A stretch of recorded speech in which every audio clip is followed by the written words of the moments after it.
ભારતનું કલ્ચર એટલું રીચ છે, ભારતના વર્ચ્યુઝ એટલા રીચ છે કે આટલા રીચ કલ્ચરમાં જ્યાં બધા જ ભગવાનના વાહનો એનિમલ્સ છે, આવા એનિમલ્સમાં આપણે મને બહુ શરમ આવે છે એવું કહેતા કે આપણે એનિમલ માટે કામ કરવું પડે. કોઈને ખોટું લાગે પણ શ્રાદ્ધનો ઉલ્લેખ હોય, કાં તો વર્ણનો ઉલ્લેખ હોય, વર્ણ વ્યવસ્થાનો ઉલ્લેખ હોય, આ બધી વસ્તુ ગીતામાં લખી છે પણ એ નકારાત્મક એને લખવાની રીત છે આખી નકારાત્મક છે. આધુનિક સમાજના રૂઢિચુસ્ત એટલે કે ટ્રેડિશનલ વસ્તુને ફોલો કરતો જ હશે તો એને ગીતા જોડે કોઈ સંબંધ નથી. ઇન્સ્ટાગ્રામ પર ટ્રેન્ડ ચાલ્યો છે કે દેખાદેખીનો માહોલ હોય, ખબર નહીં પડતી, બધા ગૌ રક્ષક તરીકે બહાર નીકળતા હોય છે. ગૌ રક્ષકનું 15 જણનું ટોળું છે, એમાંથી એક વ્યક્તિ 4 ગાયને બચાવી શકે તો 15 × 4 તમે કરો, કેટલી ગાયોને વિધાઉટ એની એફર્ટ્સ તમે બચાવી શકશો. તમે જે ચા પીવો છો, ચા વિશે મને કહો. ચામાં તો દૂધ આવતું જ હશે 100%. તમે વિગન કઈ રીતે છો એમ? ઘણા સમય પહેલાં દિલ્હી ગવર્મેન્ટે એવો નિર્ણય લીધેલો કે અમે દરેક ડોગને શેલ્ટર હોમની અંદર રાખીશું. તો એ નિર્ણય સાચો કે ખોટો તમારા મંતવ્ય પ્રમાણે? ગાયોનો બહુ ત્રાસ છે રસ્તામાં. તમને આ શબ્દ, આ સેન્ટેન્સ કેવી રીતના બોલી શકે વ્યક્તિ? એટલી આપણે સમજણ ભાવ એટલો તો હોય ને કે ગાયોનો ત્રાસ નથી, આ એના માલિકોનો ત્રાસ છે. તો જે લોકો જોડે બ્લેક મની હોય ને એ લોકોની એક ભાવના એવી પણ હોય કે અમે જ્યારે ખોટું કમાઈએ છીએ તો ખોટું આપીએ પણ ખરા એવું. એટલે લોકો ગૌશાળા, પાંજરાપોળમાં દાન ખાસું કરતા હતા. આમ 6-7 મહિનાથી વધારે ન્યૂઝની અંદર આવતું હોય છે કે અત્યાર સુધી ગર્લ્સના રેપ ને એવું બધું થતું હતું, પણ હવે એનિમલ્સના પણ રેપ થતા થઈ ગયા છે. As like that human baby, 2 મહિનાનું બાળક, એ પણ કશું નહીં બોલે. કપડાના બેઝ પર તમે જજ કરતા હોય તો પછી રેપ કેવી રીતના થઈ શકે? પોસિબલ જ નથી. માનવે માનવ માટે તો ઘણું કર્યું, પણ આજે એક એવા વ્યક્તિ સાથે બેઠો છું, એવો વ્યક્તિત્વ સાથે બેઠો છું કે જેણે અબોલા જીવ માટે ઘણું કર્યું. છેલ્લા 25 વર્ષથી કાર્યરત અને છેલ્લા 15 વર્ષથી એમની સંસ્થા કાર્ય કરી રહી છે. RRSA. ભાઈ, ગુજરાતનો કોઈ યુથ બાકી નહીં હોય કે જેમના રીલ્સ ના જોતું હોય, એમનાથી ઇન્સ્પાયર ના થતું હોય, એમની સેવાઓને બિરદાવતું ના હોય, એવા ડૉક્ટર ભાવેશ સર. કેમ છો? મજામાં sir? Am good. How are you? બસ મજામાં સર. તમને ખૂબ આનંદ થયો કે જ્યારે તમે અમારી સામે સમક્ષ બેઠા.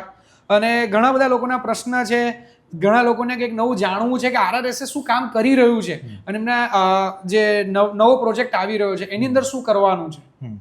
પહેલાં તો મને એમ કહેશો સર કે આવો વિચાર ક્યાંથી આવ્યો? કારણ કે અત્યારે તમે જુઓ કે દરેક સિટીની અંદર ઘણા બધા માનવ સેવા ટ્રસ્ટ ચાલી રહ્યા છે. માનવ માટે તો ઘણું બધું કરે જ છે, પણ તમને એવો ક્યાંથી વિચાર આવ્યો કે આપણે અબોલા જીવ માટે કંઈક કરવું છે? એ મને કહો, ક્યારથી વિચાર આવ્યો અને ક્યારથી સ્થાપિત કર્યું તમે? ઘણીવાર આપણે એવું કહેતા હોઈએ કે કોઈ એક ડોગે મારી લાઈફ ચેન્જ કરી, પણ મારી લાઈફમાં કોઈ પર્ટિક્યુલર એક ડોગ નથી. સિક્વન્સ ઓફ એનિમલ્સ રહ્યા છે. મારો જન્મ આફ્રિકામાં થયો, પછી હું આફ્રિકાથી સો રીઝન્સથી હું ઇન્ડિયા આવ્યો. જ્યારે પરિવારમાં કોઈ હતું નહીં ત્યારે ઓબ્વિયસ વસ્તુ છે કે આપણે એનિમલ જોડે ટાઈમ સ્પેન્ડ કરતા હોઈએ. તો નાનો હતો ત્યારે આજુબાજુ પપ્પી રમતા હોય, કાં તો ગાયને રોટલી આપી દીધી, કાં તો ગાયના બચ્ચા જોડે રમી લીધું. તો એક ગ્રેજ્યુઅલ મારો પ્રેમ પાંગર્યો એનિમલ્સ માટે. એટલે આજે કોઈ પૂછે કે કયું એવું એનિમલ હતું કે જેના કારણે તમે આ વસ્તુ કરી શક્યા, તો કોઈ એક એનિમલ એવું નથી. સિક્વન્સ ઓફ એનિમલ્સ અને સિક્વન્સ ઓફ એવી શૃંખલા છે જેના કારણે હું આજે આ જગ્યા પર છું. એના પછી વિચાર્યું નહોતું કે હું આવું RRSA નામની સંસ્થા સ્થાપિત કરી શકીશ. જેવી રીતના સમાજનો આપણે ભાગ હોઈએ ત્યારે આપણે ઓલવેઝ વિચારીએ કે આપણે કંઈક એવું કરીએ કે જેના કારણે આપણે કોમર્શિયલ એક્ટિવિટી કરીએ અને પ્રોફિટ સેક્ટરમાં ઘૂસી જઈએ અને એના ફાઇનલી ઘર ચલાવવાની મથામણ અને સમાજનો ભાગ બનવાની મથામણ, આ બધી વસ્તુમાંથી આપણે ઉપર આવી શકીએ નહીં. પણ લાઈફમાં એક એવો ફેઝ આવ્યો કે મેં વિચાર્યું કે ના, હવે કશું કરવું છે તો જાનવરો માટે કરવું છે. અને પરિણામે RRSAની સ્થાપના 2016માં કરી. 2026માં અમારા 10 વર્ષ પૂરા થશે હવે. અને હાલમાં અમે એક જગ્યા પણ પોતાની લીધી છે અને ત્યાં અમે એક પોતાનું એનિમલ હોસ્પિટલ અને શેલ્ટર બનાવી રહ્યા છે. એવું શેલ્ટર કે જે આવનારા 100 વર્ષ સુધી મિનિમમ કામ કરે જાનવરો માટે. અને કદાચ હું ત્યાં ના હોઉં તો પણ આવનારી પેઢી, જે પણ દયાળુ લોકો છે, એ મૂંગા જીવો માટે કામ કરતા રહે. ઓહો, જોરદાર. અત્યાર સુધી સર તમે કેટલા રેસ્ક્યુ કર્યા હશે? હું છેલ્લા 2022માં અમે જ્યારે કેલ્ક્યુલેશન કર્યું હતું ત્યારે અમારા 70,000+ રેસ્ક્યુઝ હતા. એટલે અત્યારે 2025ની વાત કરું તો 1 લાખની ઉપર. આમ જોવા જઈએ તો એવરેજ એક દિવસમાં અમારી પાસે 10થી 12 કેસીસ આવતા હોય છે. એટલે મહિનાના તમે જુઓ તો 300-350ની આજુબાજુ કેસ થાય. ઇન્ટુ તમે 12 કરો એટલે તમે માની લો કે 3600 કાં તો 4000ની આજુબાજુ કેસીસ થાય. એટલે એક વર્ષના જ્યારે 4000 કેસીસ આવતા હોય તો 10 વર્ષ મેં કામ કર્યું સંસ્થા એસ્ટાબ્લિશ કર્યા પછી. જોકે સંસ્થા એસ્ટાબ્લિશ કર્યા પછી કેસીસ વધ્યા, બિકોઝ લોકોની એક્સપેક્ટેશન પણ વધી. એની પહેલાં હું ઇન્ડિવિજ્યુઅલ રેસ્ક્યુઅર હતો. એટલે કે ઇન્ડિવિજ્યુઅલ રેસ્ક્યુઅર ત્યારે હતો કે હું એક કોલેજમાં પ્રોફેસર હતો, પછી કોલેજ મારી પૂરી થાય, પછી સમય વધ્યો હોય તો હું કોઈ એનિમલને બચાવવા માટે જાઉં ત્યાં, અને એને કંઈ વાગ્યું હોય તો એને સારવાર આપવા માટે જાઉં. અને કેટલાક લોકો એવા હતા કે જે લોકો પાસે મારો નંબર હાથમાં હોય એ લોકો મને બોલાવે તો હું ત્યાં જાઉં. એટલે એ સમય એવો હતો કે જેમાં હાર્ડલી 1 થી 2 એનિમલનો લાઈફ સેવ થતી હતી. પણ જ્યારે NGO રજિસ્ટર કર્યો એના પછી કેસીસ પણ વધ્યા, લોકોની એક્સપેક્ટેશન પણ વધી અને કામ પણ મોટું થયું. અને મને એવું લાગે છે કે જરૂરી હતું. હું રેસ્ક્યુઅર તરીકે કદાચ છે મારી લાઈફમાં બહુ જ નોમિનલ એનિમલ્સની લાઈફ પર ઇમ્પેક્ટ કરી શકું, પરંતુ એક NGO બનાવ્યા પછી મને એવું લાગે છે મેં ઘણી લાઈફ પર ઇમ્પેક્ટ કરી. અને આ ઇમ્પેક્ટ એવી રહેશે કે આવનારા વર્ષો સુધી હું એવું ક્યારેય ઈચ્છતો નથી કે લોકો મને યાદ કરે, પણ હા, મારું કામ જે હું કરી રહ્યો છું એને અવશ્ય યાદ રાખવું જોઈએ, અને એનાથી ઇન્સ્પાયર થાય લોકો, એનાથી લોકો ઇન્સ્પાયર થાય. એટલે મારું કામ એક એવું હશે કે જે કદાચ હું નહીં હોઉં તો પણ હું કંઈક એવું મૂકતો જઈશ જેના ઉપર આવનારી પેઢી કામ કરી શકે. આવનારી પેઢી એટલે મારી પેઢીની વાત નથી કરતો હું, કોઈ પણ વ્યક્તિ કે જે દયાળુ છે, જેને એનિમલ્સ પ્રત્યે સંવેદના છે, એવા લોકો આ જે કામ છે અને આ સેવા યજ્ઞ છે એને આગળ લઈ જઈ શકે.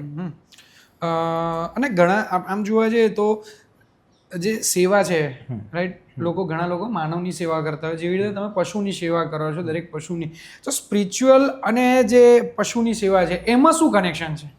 જો ભારત એક એવો દેશ છે કે જ્યાં તમે કોઈ પણ ભગવાન લઈ લો, કોઈ પણ ભગવાનનું વાહન તમે જોશો, ગણપતિનું વાહન તમે જોઈ લો, એક મૂષક છે, તમે શંકર ભગવાનનું વાહન જોઈ લો, નંદી છે, તમે અંબામાનું વાહન જોઈ લો, વાઘ છે, તમે કોઈ પણ કાર્તિકેય તો એમનો મોર છે એમની જોડે. કોઈ ભારતનું કલ્ચર એટલું રીચ છે, ભારતના વર્ચ્યુઝ એટલા રીચ છે કે આટલા રીચ કલ્ચરમાં જ્યાં બધા જ ભગવાનના વાહનો એનિમલ્સ છે, આવા એનિમલ્સમાં મને બહુ શરમ આવે છે એવું કહેતા કે આપણે એનિમલ માટે કામ કરવું પડે અને એના માટે સ્પેશિયલ એક અલગ NGOની સ્થાપના કરવી પડે. જીવદયા કંઈ મારું કામ નથી. મને કોઈ વિષ્ણુ ભગવાને કહ્યું નથી કે તમે નીચે જશો અને નીચે જઈને તમે મૂંગા જીવો માટે કામ કરશો. મને કોઈ ભગવાને મને આવું નથી કહ્યું. ના મને કોઈ સરકારે એવું કહ્યું છે કે તમે નીચે જઈને આ કામ કરો, તમે સમાજમાં આ કામ કરો. હું જે કામ કરી રહ્યો છું એ મારી પોતાની અંદરની ચેતના છે એટલા માટે કરી રહ્યો છું. અને એવું નથી કે આ કામ ખાલી અને ખાલી મારું છે. આ કામ સમાજના બધા એક નાગરિકનું હોવું જોઈએ. એટલા માટે હોવું જોઈએ બિકોઝ ભારત એ ચાઇના નથી. ચાઇનામાં જ્યારે આપણે જોવા જઈએ તો એ લોકો એવું માનતા હોય કે ટેબલના 4 પાયા, એટલે કે જેને 4 પગ હોય કાં તો 2 પગ હોય બધાને ખાઈ લેવાય. ચાઇનામાં તમે જો એક કીડી પણ ખાઈ લેતા હશે અને હાથી પણ ખાઈ લેતા હશે. મેં રિસેન્ટલી એવું વાંચ્યું કે હ્યુમન એમ્બ્રો હોય કે હ્યુમન જે ભ્રૂણ હોય એનો પણ સૂપ બનાવીને કેટલાક લોકો ચાઇનામાં પીવે છે. જ્યારે આટલી મોટી લેવલની ક્રુઅલ્ટી થતી હોય અને તેમાં ભારતની વાત કરીએ તો ભારતમાં કલ્ચર જ્યારે આપણું આટલું રીચ છે, જ્યારે બધા ભગવાનના વાહનો એનિમલ્સ છે, આટલા મોટા કલ્ચરમાં મને લાગે છે કે લોકોની જવાબદારી હોવી જોઈએ કે પ્રાણીઓ પ્રત્યે સંવેદનશીલ બને અને પ્રાણીઓને એટલીસ્ટ ખાવાનું આપે, એ લોકોને મારે નહીં, એ લોકોને એક રહેવાની જગ્યા આપે. અચ્છા, પ્રાણી આપણી જોડે વધારેમાં વધારે શું માંગી શકે? હું આપને કહું તો પ્રાણીની શું ડિમાન્ડ હોય? એને એર કન્ડિશનર જોઈએ, એને લિપસ્ટિક જોઈએ, એને મેકઅપ કરવા જોઈએ? કંઈ ના જોઈએ ને. એને જરૂર છે થોડો પ્રેમ, એને થોડું ખાવાનું આપો અને તમે મેક્સ ટુ મેક્સ એને મારો નહીં. 3 વસ્તુ છે, બહુ જ કોમન વસ્તુ છે. હવે આ 3 વસ્તુ આપવા માટે પણ અત્યારે માણસ એ કેપેબલ નથી કે આપી શકે. સુપ્રીમના હાલમાં તમે જે નિયમો જોયા હશે, નિયમો એ જ કહે છે કે આ કૂતરાને અહીંથી હટાવી લો, આ ગાયના કારણે રસ્તામાં બહુ તકલીફ પડી રહી છે. જે ગાયના કારણે તકલીફ પડી રહી છે મુદ્દા પર આપણે આવીશું. એ પ્રશ્ન એકચ્યુઅલી મેનમેડ છે, ગાયોનો પ્રશ્ન નથી. આ એકચ્યુઅલી લોકોએ બનાવી કાઢેલો પ્રશ્ન છે, જે લોકોના માલિક છે, લોકોએ બનાવેલો પ્રશ્ન છે, એમનો પ્રશ્ન. This is man-made issue. પણ જે કૂતરાઓનો ઇસ્યુ છે, કૂતરાઓ વર્ષોથી ભારતમાં રહે છે અને આ સંખ્યા કેમ વધી એની ચર્ચા પણ આપણે આવનારા સમયમાં કરીશું. બરાબર. અને ઘણા બધા હિન્દુ હોવા છતાં માંસનું સેવન કરતા હોય છે, તો એ લોકો માટે તમે શું સંદેશ આપવા માંગશો, શું કહેવા માંગશો? તમે જોશો ને કે જે લોકો થોડા પણ જાગૃત છે, જે લોકો થોડા પણ એ લોકોમાં ચેતના છે, કાં તો સ્પિરિચ્યુઅલિટીને બિલીવ કરી રહ્યા છે, એવા લોકો તમે જોશો ને તો એ લોકો કાં તો વિગન કાં તો વિગન બની રહ્યા છે, કાં તો એ લોકો શાકાહારને અપનાવી રહ્યા છે. પણ જે લોકો સાવ મંદ બુદ્ધિ છે, જે લોકોમાં ચેતના નામની વસ્તુ નથી, અને જે લોકો એવું કહે છે કે અમે તો યોગા કરીએ છીએ, અમે સ્પિરિચ્યુઅલિટીને ફોલો કરીએ છીએ, અમે ભગવાનને માનીએ છીએ. સો રિલિજિયસ એક બહારનું સર્કલ છે, સ્પિરિચ્યુઅલિટી એક અંદરનું સર્કલ છે. સ્પિરિચ્યુઅલિટીને ટચ કરવા માટે તમારે ઓબ્વિયસ છે કે તમારે રિલિજિયસને સૌથી પહેલાં ટચ કરવું જ પડશે. તમારે જો સ્પિરિચ્યુઅલિટીમાં આવવું પડશે તો રિલિજિયસ થ્રુ જ અંદર આવવું પડશે. હવે તમે રિલિજિયસ થ્રુ અંદર આવ્યા અને પછી સ્પિરિચ્યુઅલિટીને પકડી, તેમ છતાં તમે ઘણી બધી વસ્તુઓ કે જે સમાજમાં બહુ લાંબા સમયથી થઈ રહી છે એને તમે એવા લોજિક આપીને હજી પણ કરી રહ્યા છો કે જૂના જમાનાના લોકો તો જેમ આદિમાનવ હતા એ લોકો તો શિકાર કરીને ખાતા હતા, આપણા દાંત તો એવા બન્યા છે કે આપણે તો માંસ માટે બન્યા છીએ. આવી ઘણી બધી આપણે બધા માંસ નહીં ખાઈએ તો એટલું બધું અનાજ છે જ નહીં કે લોકોને પહોંચી વળાય. એટલે ઘણી બધી સ્ટુપિડ આર્ગ્યુમેન્ટ્સ કરીને લોકો નોનવેજની પોતાની જે મહત્વાકાંક્ષા છે એ સંતોષી રહ્યા છે. હું તમને કહું તો માંસ છે ને, માંસનો સ્વાદ સાવ ફિક્કો છે. માંસનો એક જ ટેસ્ટ છે, માંસ નમકીન જેવું લાગે. તમે જ્યારે માંસને રો ફોર્મમાં ખાઓ ને તો નમકીન લાગે. જે માંસ છે, માંસમાં જે ટેસ્ટ ભરી રહ્યા છે એ બધા ટેસ્ટના બધા જ મસાલા વેજીટેરિયન છે. બધા મસાલા વેજીટેરિયન છે, જેના કારણે માંસમાં ટેસ્ટ આવી રહ્યો છે. તો પછી મસાલા યુઝ કરીને તમે કોઈ એવી વસ્તુ બનાવીને એ જ ખાઓ ને. તમારા માંસમાં તો માંસ ફિક્કું જ છે. અને તમે જ્યારે આદિમાનવ જોડે કમ્પેર કરતા હોય તો આદિમાનવ તો કોઈ હરણની પાછળ પડી જાય, એને કાચો પકડીને કાચું ખાય. જ્યારે અગ્નિનો આવિષ્કાર થયો નતો ત્યારે આદિમાનવ તો કોઈ પણ હરણ કાં તો કોઈ પણ સસલાની પાછળ પડીને એને કાચું જ ખાતા હતા. એટલે જે તે સમયે આ દાંત યુઝ થતા હતા કે ટીયર કરવા માટે, પણ આજના સમયમાં જ્યારે આટલી બધી ટેકનોલોજીની વચ્ચે આપણે જીવી રહ્યા છે, આટલી બધી સ્પિરિચ્યુઅલિટીની વચ્ચે આપણે જીવી રહ્યા છે, આટલું બધું અનાજ છે આપણી વચ્ચે, તો પછી મને જરૂર નથી લાગતી કે આપણે કોઈ એવા જીવને હેરાન કરીએ કે જે આપણા પેટ માટે જેનું ગળું કપાતું હોય. આટલા સમયથી તમે સંસ્થા ચલાવો છો તો તમને કોઈ વાર એવું થયું કે ભાઈ અમને જે નીડ છે, રાઈટ, કે જે પૈસાની નીડ હોય RRSAની અંદર કે કોઈ સેવાઓની નીડ હોય એ પૂરી ફૂલફિલ ના થતી હોય તો એના માટે સ્ટ્રગલ આવી રહ્યા હોય, એવું ક્યારે થયું તમને? એ ફેસ જોવા મળ્યો એમ ક્યારે?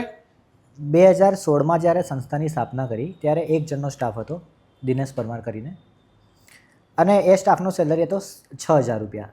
પહેલો સ્ટાફ 6,000 સેલરી અને 5,000ની મેડિસિન લાવવાની.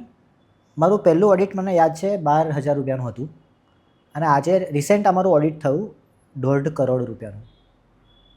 લાસ્ટ ઓડિટ અમારું 1.5 કરોડ રૂપિયાનું થયું. ઘણીવાર એવું લાગતું હોય કે બટ રિસેન્ટ જે અમારું ઓડિટ વધ્યું એનું રીઝન એ છે કે બાંધકામ ચાલુ છે ચંપકવનનું, એટલા માટે ફંડ્સ અમે પુલ કર્યું. બટ ઓપરેશનમાં જે વસ્તુ ઓપરેશન લાઈક મેડિસિન્સ બાય કરવાની છે, એનિમલ ફૂડ બાય કરવાનું છે, સ્ટાફનો સેલરી આપવાનો છે, એના માટે ઘણીવાર એવું લાગ્યું કે આ મહિનો તો થઈ જશે પણ આવતો મહિનો કેવી રીતના કરીશું. ઘણીવાર એવું લાગ્યું. પણ એવું કહેવાય ને કે તમે જ્યારે કંઈક સારા પર્પઝ માટે પોતાનું જીવન કુરબાન કરી રહ્યા હો ત્યારે એ સારા પર્પઝને કેરી ઓન કરવાની જિમ્મેદારી પછી આપણી નથી, એ એમની છે. એ શ્રી કૃષ્ણની જવાબદારી છે કે તમે સારું કામ કરી રહ્યા છો તો હું તમને સાચવી રહીશ, પણ આપણે આપણું કર્મ છોડવાનું નથી. અને હું ઓલવેઝ મારું કર્મ પકડી રાખું છું. હું ભાગવાનો ટ્રાય નથી કરતો. હું ગીવઅપ કરવો એવો વ્યક્તિ નથી. મેં ગીવઅપ ત્યારે પણ નથી કર્યું જ્યારે મારે શેલ્ટરની જગ્યા બાય કરવાની હતી ત્યારે કોઈ નહોતું નહીં મારી જોડે. એ ડિસિઝન પણ મારું હતું. એના પછી આસિયાનાનું બાંધકામ કર્યું. બાંધકામમાં તમે જોશો તમારી પાસે એક્સરેથી માંડીને સોનોગ્રાફીથી માંડીને પોતાની બ્લડ લેબોરેટરી છે. અમારી પાસે નાનીથી મોટી સર્જરી કરવાની વ્યવસ્થા છે. 18 જણનો સ્ટાફ છે ઇન્ક્લુડિંગ વેટનરી ડૉક્ટર્સ. દરેક પ્રાણીને દાખલ કરવા માટેની જગ્યા છે, એડમિશન એરિયાઝ છે. બધી વસ્તુ સેટ કરવામાં બહુ સમય લાગ્યો. આજે લાઈક એક સમય હતો કે કોઈ પણ વ્યક્તિને આવી આશા હોય કે ના મારે એનિમલ શેલ્ટર ચાલુ કરવું છે તો મારી પાસે આટલી વસ્તુ હોય તો મને બહુ જ ગમે. એક કોઈ પણ ઇન્ડિવિજ્યુઅલ નાના વ્યક્તિની આશા હોય છે, મારી પણ હતી. એક સમય જ્યારે હું ઇન્ડિવિજ્યુઅલી કામ કરતો હતો ત્યારે મને પણ એવું હતું કે આવી વસ્તુ મારી જોડે હોય તો મને બહુ ગમશે, અને બધી વસ્તુ સાચી પડી. Because that is law of attraction, that is કે એવું કહેવાય છે કે તમારો પર્પઝ લાઈફમાં, તમને સાચી વાત કહું ને તો 70થી 80% લાઈફમાં એવું પર્પઝ ક્લિયર નથી કે વાય દે આર લિવિંગ. સવારે ઉઠે છે તો શું કામ ઉઠે છે? હવે એવું કહેશે કે હું તો નોકરી કરવા માટે જાઉં છું, તો that is not purpose. Purpose કંઈ એવી વસ્તુ છે જેના કારણે તમને ઉઠવું ગમતું હોય કે કામ કરવું ગમતું હોય તો એ પર્પઝ છે. લાઈક તમે અત્યારે હું તમારા વિડીયો જોઉં છું કે તમે બહુ જ એક્સાઇટેડલી બોલો છો અને તમે એવું પણ કંઈ કરો છો કે જે લોકો હસતા હોય, પણ એ તમને કરવું ગમે છે. That is your purpose. હા, સવારે એવું સમજો ને કે હું જ્યારે સવારમાં ઉઠતું ને તો પહેલો વિચાર આવે કે આજે એવું તો શું કરું કે જેથી મને મજા આવે ને લોકોને મજા આવે. એક્ઝેક્ટલી. અને હું મારા શૂટ્સની અંદર હોઉં ત્યારે મને એવું થાય કે ભાઈ હજુ વધશે ને ટાઈમ તો બી મને કોઈ વાંધો નહીં, હું બોરિંગ ફીલ નહીં કરું ક્યારે એ વસ્તુ માટે. હા, એટલે સવારમાં 5 વાગે બી ઉઠવાનું હોય તો બી ઉઠી જ જાઉં 100%. સાચી વાત છે. એટલે કોઈ એવી વસ્તુ આપણે પકડી છે કે જેમાં આપણો પર્પઝ છે, આપણા લાઈફનો મિનિંગ છે. એક વિક્ટર ફ્રેન્કલની man search for the meaning કરીને બુક છે. એમાં એણે કહ્યું છે કે જ્યારે હિટલરના હોલોકોસ્ટમાં જે લોકોને ગેસ ચેમ્બરમાં ગુંગળાઈને મારી નાખવામાં આવ્યા હતા ત્યારે એક વ્યક્તિ એવો હતો જેમાંથી બચી ગયો અને એણે એક લોગોથેરાપી કરીને એક થેરાપી ઇન્વેન્ટ કરી. જે થેરાપીનો મતલબ જ એ હતો કે લોકોની જિંદગીના પર્પઝિસ કે તમે શું કામ જીવો છો. અને પહેલો પ્રશ્ન એમનો એ હતો કે તમે જીવો છો તમે સુસાઇડ કેમ નથી કરતા? આ પહેલો પ્રશ્ન. લોગોથેરાપીનો એક પહેલો ક્વેશ્ચન હોય કે why you are living, why don't you commit suicide. તમે કોઈને આ ક્વેશ્ચન કરો તો સૌથી પહેલો જે આન્સર આપે ને કે એવું બની શકે કે એની લાઈફનો પર્પઝ આ ક્વેશ્ચનની આજુબાજુ ક્યાંક હોય. એ ઇટસેલ્ફ આન્સર ના હોય પણ એની આજુબાજુ ક્યાંક હોય. પછી એ લોકો બહુ થોડુંક અંદર જાય પછી એ લોકો ફાઇન્ડ કરે કે આ લાઈફનો પર્પઝ આ છે. હવે આ આખી થેરપી એટલા માટે ચાલુ કરવામાં આવી કેમ કે એમને ખબર પડી કે 80% લોકો લાઈફ એમ જ જીવે છે કે they are not knowing why they are living. એવું કહેવાય છે કે તમારો વાય જ્યારે ક્લિયર હશે ને, તમે શું કામ જીવો છો એ ક્લિયર હશે ને, તો તમારું હાવ છે ને એ મહેનત નહીં કરવું પડે. વાય ક્લિયર હશે તો તમે ગમે તે રીતે હાવ મેનેજ કરી જ લેશો. તમને ખબર છે કે હું વિડીયો સારા બનાવવા માટે મહેનત કરી રહ્યો છું, તો કેવી રીતના કરવાનું છે, શું કામ કરવાનું છે, ક્લાયન્ટ કેવી રીતના મળશે, મારે કયા નવા પ્રોપ્સ યુઝ કરવાના છે, મારે કયું રિસર્ચ કરવાનું છે, બધું તમને મળી રહેશે. પણ એ તમારું પર્પઝ હશે તો મળશે. ઘણા લોકો એવા છે, મેં બોમ્બે હમણાં રિસેન્ટલી તો મેં જોયું કે લોકો 6 વાગે ઉઠે, 6 થી 7 એ લોકો રેડી થાય, 7 વાગે લોકોની લોકલ ટ્રેનમાં ધક્કામુક્કીમાં ચડી જવાનું, રાત્રે 8-9 વાગે ઘરે આવે, ખાઈને સૂઈ જાય. પોતાની જિંદગી કશી જ નહીં. તમે વિચારો કે ભગવાને તમને આટલું અમૂલ્ય જીવન આપ્યું છે. જિંદગી એક જ વાર મળે છે અને જિંદગી એક જ વાર મળે છે. હવે આપણી પાસે એવું પણ નથી કે આપણે 80-90-100 વર્ષ ખેંચી લઈશું. એવરેજ મેડિકલ સાયન્સ ઇમ્પ્રૂવ થયું છે પણ એની સામે ક્વોલિટી ઓફ યર્સ જે જીવવા જોઈએ લોકોએ એ પણ ડિક્રીઝ થયા છે. 60 વર્ષ એટલે હું તો કહું છું મેક્સ ટુ મેક્સ. કદાચ ચીયરફુલી જેવું હોય મારે તો હું કહું છું 60 વર્ષ મારા માટે બહુ સારા છે. હું કદાચ જીવી શકું 60 નહીં 50 હું કહી દઉં. 50 આઈ નો કે પછી મારા પાસે એ એનર્જી નહીં હોય કે રિસ્ક બેરિંગ કેપેસિટી નહીં હોય કે ઇનોવેટિવ માઇન્ડ નહીં હોય, કાં તો એ તાકાત નહીં હોય મારી જોડે, કાં તો એ પૈસા પણ નહીં હોય. એટલે ઘણી બધી વસ્તુ એવી છે કે આજના સમયમાં એક સમાજમાં રહેલો વ્યક્તિ એવું કહે ને કે હું સમાજના બધા ધારાધોરણોને માનું છું, તો એ વ્યક્તિ ગીતાથી તદ્દન વિરુદ્ધમાં કરી રહ્યો છે.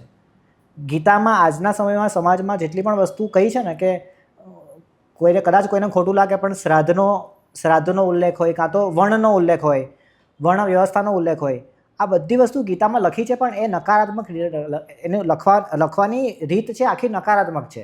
તમે વિચારો ને કે વર્ણની વ્યવસ્થા એવી રીતના હતી કે બ્રાહ્મણ, ક્ષત્રિય, શૂદ્ર અને વૈશ્ય એ કર્મ બેઝ વ્યવસ્થા હતી. પણ સમય જતાં પછી સરનેમ બેઝ થઈ ગઈ કે હવે તો આનો છોકરો આવશે એને બ્રાહ્મણ જ કહેવાશે. પછી ભલે એ આર્મીમાં જોઈન થાય, ભલે દેશની રક્ષા કરે, પણ એ ક્ષત્રિય ના કહેવાય. એ બ્રાહ્મણ એટલા માટે કહેવાશે કેમ કે એનો જન્મ થયો છે એ કુળની અંદર. સિસ્ટમ હોવી જોઈએ કર્મ બેઝડ. એટલે ઘણી બધી વસ્તુ એવી હતી કે જેમાં ગીતામાં ખુદ એવું કહ્યું છે કે ભગવાને કહ્યું હતું કે જે વ્યક્તિ આધુનિક સમાજના રૂઢિચુસ્ત એટલે કે ટ્રેડિશનલ વસ્તુને ફોલો કરતો જશે તો એને ગીતા જોડે કોઈ સંબંધ નથી. કેમ કે ગીતા તો વ્યક્તિને લિબરેટ થવાનું શીખવાડે છે કે તમે ઉડતા શીખો. તમે લિબરેશન એ ફોર્મમાં લાવો કે હું તમને એવું પૂછું કે ગીતા કોણે કહી હતી, તો એનો આન્સર પણ એ ના હોવો જોઈએ કે શ્રી કૃષ્ણએ ગીતા કહી હતી. એમણે પોતે એવું કહ્યું છે કે જ્યારે સમાજમાં કોઈ વ્યક્તિને કોઈ બીજા વ્યક્તિની જરૂર હોય અને એ બીજા વ્યક્તિએ એનો ઉપદેશ આપ્યો હોય, એની જિંદગીને સુધારી હોય, તો એ સમયે જે જ્ઞાન અપાઈ રહ્યું છે એને પણ ગીતા જ કહેવી. એટલે એમ જોવા જઈએ તો ભારતમાં નહીં, આખા વિશ્વમાં લાખો વાર ગીતા કહેવાઈ ચૂકી છે. ગીતાનો મતલબ લિબરેશનનો મિનિંગ આ છે કે તમે એને આઉટ ઓફ ધી બોક્સ વિચારો ને. શ્રી કૃષ્ણએ કહ્યું હતું કે ગીતા મને કોઈ એવી રીતના ના વિચારે કે ગીતા એટલે ભગવાન શ્રી કૃષ્ણ મેં કહી છે એવી રીતના નહીં. હોઈ શકે ભગવદ્ ગીતા છે એને આપણે કહી શકીએ કે શ્રી કૃષ્ણએ કહી હતી ભગવદ્ ગીતા, પણ એના સિવાય ખાલી ગીતા લઈએ ને તો ગીતા હજારો કરોડો લાખો વાર કહેવાઈ ચૂકી છે. એક વ્યક્તિ બીજા વ્યક્તિની લાઈફ ચેન્જ કરે એને શું કહેવાય? ગીતા કહેવાય. જે ઉપદેશ આપે એને ગીતા કહેવાય. ઇન્સ્ટાગ્રામ પર ટ્રેન્ડ ચાલ્યો છે કે દેખાદેખીનો માહોલ હોય, ખબર નહીં પડતી, બધા ગૌરક્ષક તરીકે બહાર નીકળતા હોય છે, રાઈટ? તો એના વિશે તમે શું કહેવા માગશો? કારણ કે તમે એનિમલથી સૌથી નજીકમાં નજીક કોઈ વ્યક્તિત્વ હોય તો એ તમે છો, મને એવું લાગે છે અત્યારે. તો એનો તમારો શું વિચાર છે? મારા માટે એનિમલ એટલે સર્વ જીવો પ્રત્યે સંભાવ. મેં અહીંયા લખ્યું છે કે વી આર નોટ નગેટ્સ, એટલે કે અમે ચિકન નગેટ્સ નથી. કાલે મેં અહીંયા બીજું પહેર્યું હશે, આ બેજીસ અમે બનાવ્યા છે, કાલે બીજો બેજ હશે કે પ્રોટેક્ટ મી લાઈફ લોંગ, એક ગાયનો ફોટો હશે, પરમ દિવસ કંઈક બીજું હશે, એક પીગ હશે કે વી આર નોટ ફૂડ. એટલે હું છે ને બધા જીવો માટે મારો ભાવ સરખો છે. તો મને એવું લાગે છે કે આપણે જ્યારે એનિમલ વેલફેરનું કામ કરવા નીકળ્યા છે તો આપણે માણસોએ જ્યારે કલરને પણ અલગ કરી દીધો છે કે ભગવો એટલે આ અને ગ્રીન એટલે આ. માણસે જ્યારે ઘણી બધી વસ્તુને પાર્સાલિટી કરીને અલગ કરી દીધી છે, તો એનિમલને હવે તમે અલગ કરશો કે કૂતરા બચાવનારા અને ડોગ લવર. અચ્છા, એવા બી લોકો બી છે કે જે લોકો ડોગ લવર્સ છે અને મીટ ખાય છે, ચિકન ખાય છે, એવા લોકો છે. હું નથી એમાંનો. એવા લોકો બી છે કે જે લોકો ગાયો બચાવવા રસ્તામાં નીકળે છે ને તેમ છતાં કૂતરાને મારે છે, એવા લોકો પણ છે. મારે ખાલી ગૌરક્ષક તરીકે જો કશું કહેવું હોય ગૌરક્ષકોને તો મારું કહેવાનું એટલું જ થાય છે. મારું કદાચ કડવું લાગે કોઈને, પણ મારો કહેવાનું મેઇન ભાવ એ છે કે ગાયોને બચાવવા માટે રસ્તામાં નીકળી પડવું ઝંડા લઈને, એના કરતાં પોતાની લાઈફમાં નજર કરીશું ને તો આપણા બૂટ ચપ્પલથી લઈને આપણા જેકેટ્સથી લઈને આપણા વોલેટ, આપણા બેલ્ટ, આપણા ગાડીઓના સીટ કવર, આ બધું લેધરનું બન્યું છે. જો આ બધી વસ્તુ તમે ત્યજી શકો ને તો તમે લાઈફમાં તમે 3 થી 4 ગાયોને આરામથી બચાવી શકો. અને તમે વિચારો કે ગૌરક્ષકનું 15 જણનું ટોળું છે, એમાંથી એક વ્યક્તિ 4 ગાયને બચાવી શકે તો 15 × 4 તમે કરો, કેટલી ગાયોને વિધાઉટ એની એફર્ટ્સ તમે બચાવી શકશો. પણ જે વસ્તુ કરવા લાયક છે એ કોઈ કરતું નથી, અને જે વસ્તુ દેખાડવા લાયક છે કે હું આમ કરીશ, આમ કોઈના ટેમ્પા પાછળ પડવું, કોઈને પકડીને મારવું, હિંસાત્મક વાતાવરણ સ્પ્રેડ કરી દઉં, એનાથી મને એવું લાગશે, મને જ સંતોષ થશે કે મેં કંઈક એવું કર્યું કે જેના કારણે પણ એનાથી જે વ્યક્તિ, જે એલિમેન્ટ છે જેની પર લોંગ ટર્મ ઇમ્પેક્ટ થયું છે એ નહીં થાય. એટલે આ તો કેવું કે હું રેસ્ક્યુ એટલા માટે કરું છું કેમ કે મને રાત્રે ઊંઘ સારી આવે છે, પણ મને સારી ઊંઘ આવવાથી એકચ્યુઅલ ઇમ્પેક્ટ શું છે એ તો દેખાશે જ નહીં. હું એવું નથી માનતો. એવું માનું છું કે કદાચ મારું કામ એવું હોવું જોઈએ કે કદાચ હું ના હોવા દુનિયા પર તો પણ વર્ષ આવનારા 100 વર્ષ સુધી આ કામની ઇમ્પેક્ટ જળવાઈ રહે. 100%. અને તમે જે ચા પીવો છો, ચા વિશે મને કહો. ચામાં તો દૂધ આવતું જ હશે 100%. તમે વિગન કઈ રીતે છો એમ? અચ્છા, બહુ સારો ક્વેશ્ચન છે. મને ચા પીવાની એક આદત પહેલાંથી રહી છે. હું જ્યારે વિગન થયો એટલે હવે હું આપને વિગનિઝમનો મતલબ તમને કહું. હું કદાચ તમને પૂછું કે વિગનિઝમ એટલે શું, તો તમે મને શું આન્સર આપો? જે આપણને ગાય આપતું હોય, મતલબ જે નેચરલ એનિમલ જે વસ્તુ આપતા હોય આપણે કન્ઝ્યુમ ના કરીએ, એનો યુઝ ના કરીએ, એને વિગન કહી શકાય આપણે. જે ઇટેબલ હોય એમ. હવે આ જ આન્સર ગૂગલ પણ કહે છે, એટલે એવું નથી કે તમારો આન્સર રોંગ છે. ગૂગલ પોતે આવું કહે છે કે વિગન એટલે એવા લોકો કે જે દૂધની વસ્તુ ના વાપરતા હોય, કાં તો પ્રાણીઓ ઉપર ક્રૂરતા ના કરતા હોય, આવા લોકોને વિગન કહેવાય. ગૂગલ પણ આવું કહે છે, હું નથી કહેતો. અને ગૂગલ એવું કહે છે, દેટ મીન્સ બધા લોકો એવું સમજ્યા હોવું જોઈએ. પણ હવે આપણે અગેન હું લિબરેશન પર આવું છું. લિબરેશનમાં વિગનિઝમનો મતલબ એવો છે કે વિગન એટલે એવા લોકો કે જે કોઈ પણ પ્રાણીને હાનિ ન પહોંચાડે. પહેલી વસ્તુ, હવે હું કોઈ પણ એનિમલને હાનિ ન પહોંચાડું તો આમ વિગન. હવે એનિમલ એટલે શું? તો એનિમલ તો આવી જ ગયા બધા. તો તમે કોણ છો? એનિમલ. તમે એનિમલ છો. તો મારે તમારું પણ એક્સપ્લોરેશન નથી કરવાનું, મારે એનિમલનું એક્સપ્લોરેશન નથી જ કરવાનું, મારે કોઈ પણ જાનવરનું શોષણ નથી કરવાનું, પણ એની સાથે મારે તમારું શોષણ પણ નથી કરવાનું. તો એની સાથે મારે નેચરના જેટલા પણ એલિમેન્ટ્સ છે, મેં એ વાત કરી કે નદી, તળાવ, માઉન્ટેન્સ છે, કોઈ પણ એલિમેન્ટનું શોષણ નથી કરવાનું. તો હું કોણ છું? હું પોતે પણ એનિમલ જ છું ને. તો મારે મારી જાત પ્રત્યે પણ કાઇન્ડ બનવાનું છે. એટલે વિગનિઝમનો ઓવરઓલ કોન્સેપ્ટ જોવા જઈએ તો વિગનિઝમ એટલે એવી વસ્તુ કે જેમાં તમે બીજા પ્રાણીઓ માટે, નેચરના એલિમેન્ટ્સ માટે, તમારી જાત માટે અને ખુદ માટે કાઇન્ડ બનો, દયાળુ બનો, શોષણ ના થવા દો, એટલે વિગનિઝમ. આ એક બહુ જ બ્રોડ કોન્સેપ્ટ છે, પણ લોકો નેરો સમજીને કે વિગનિઝમ એટલે કે દૂધની વસ્તુ ના વાપરવી. મેં જ્યારે વિગનિઝમ ચાલુ કર્યું ત્યારે મેં શરૂઆતમાં લેધર, સિલ્ક, ફર છે, હું હનીની વસ્તુ, મધ સુદ્ધા હું નથી વાપરતો. એનિમલ ઇન્ગ્રીડિયન્ટ્સવાળી કોઈ પણ વસ્તુ, કાં તો એનિમલ એવી કોઈ કોસ્મેટિક આઇટમ્સ હોય કે જેમાં એનિમલના ઇન્ગ્રીડિયન્ટ્સ હોય, એ પણ યુઝ ના કરું. કેમ કે હું લેબલ્સ ખાસ વાંચું કે એમાં લખ્યું હોય કે ક્રુઅલ્ટી થઈ છે એનિમલ. લોરિયલ કરીને બ્રાન્ડ હતી, એવી ઘણી બધી બ્રાન્ડ છે કે જે લોકો એનિમલ ટેસ્ટિંગ કરતા હતા. રેબિટ્સના આંખમાં કે કાંક નાખે, એટલે સ્કિન ટેસ્ટ કરે, બધું કરે લોકો.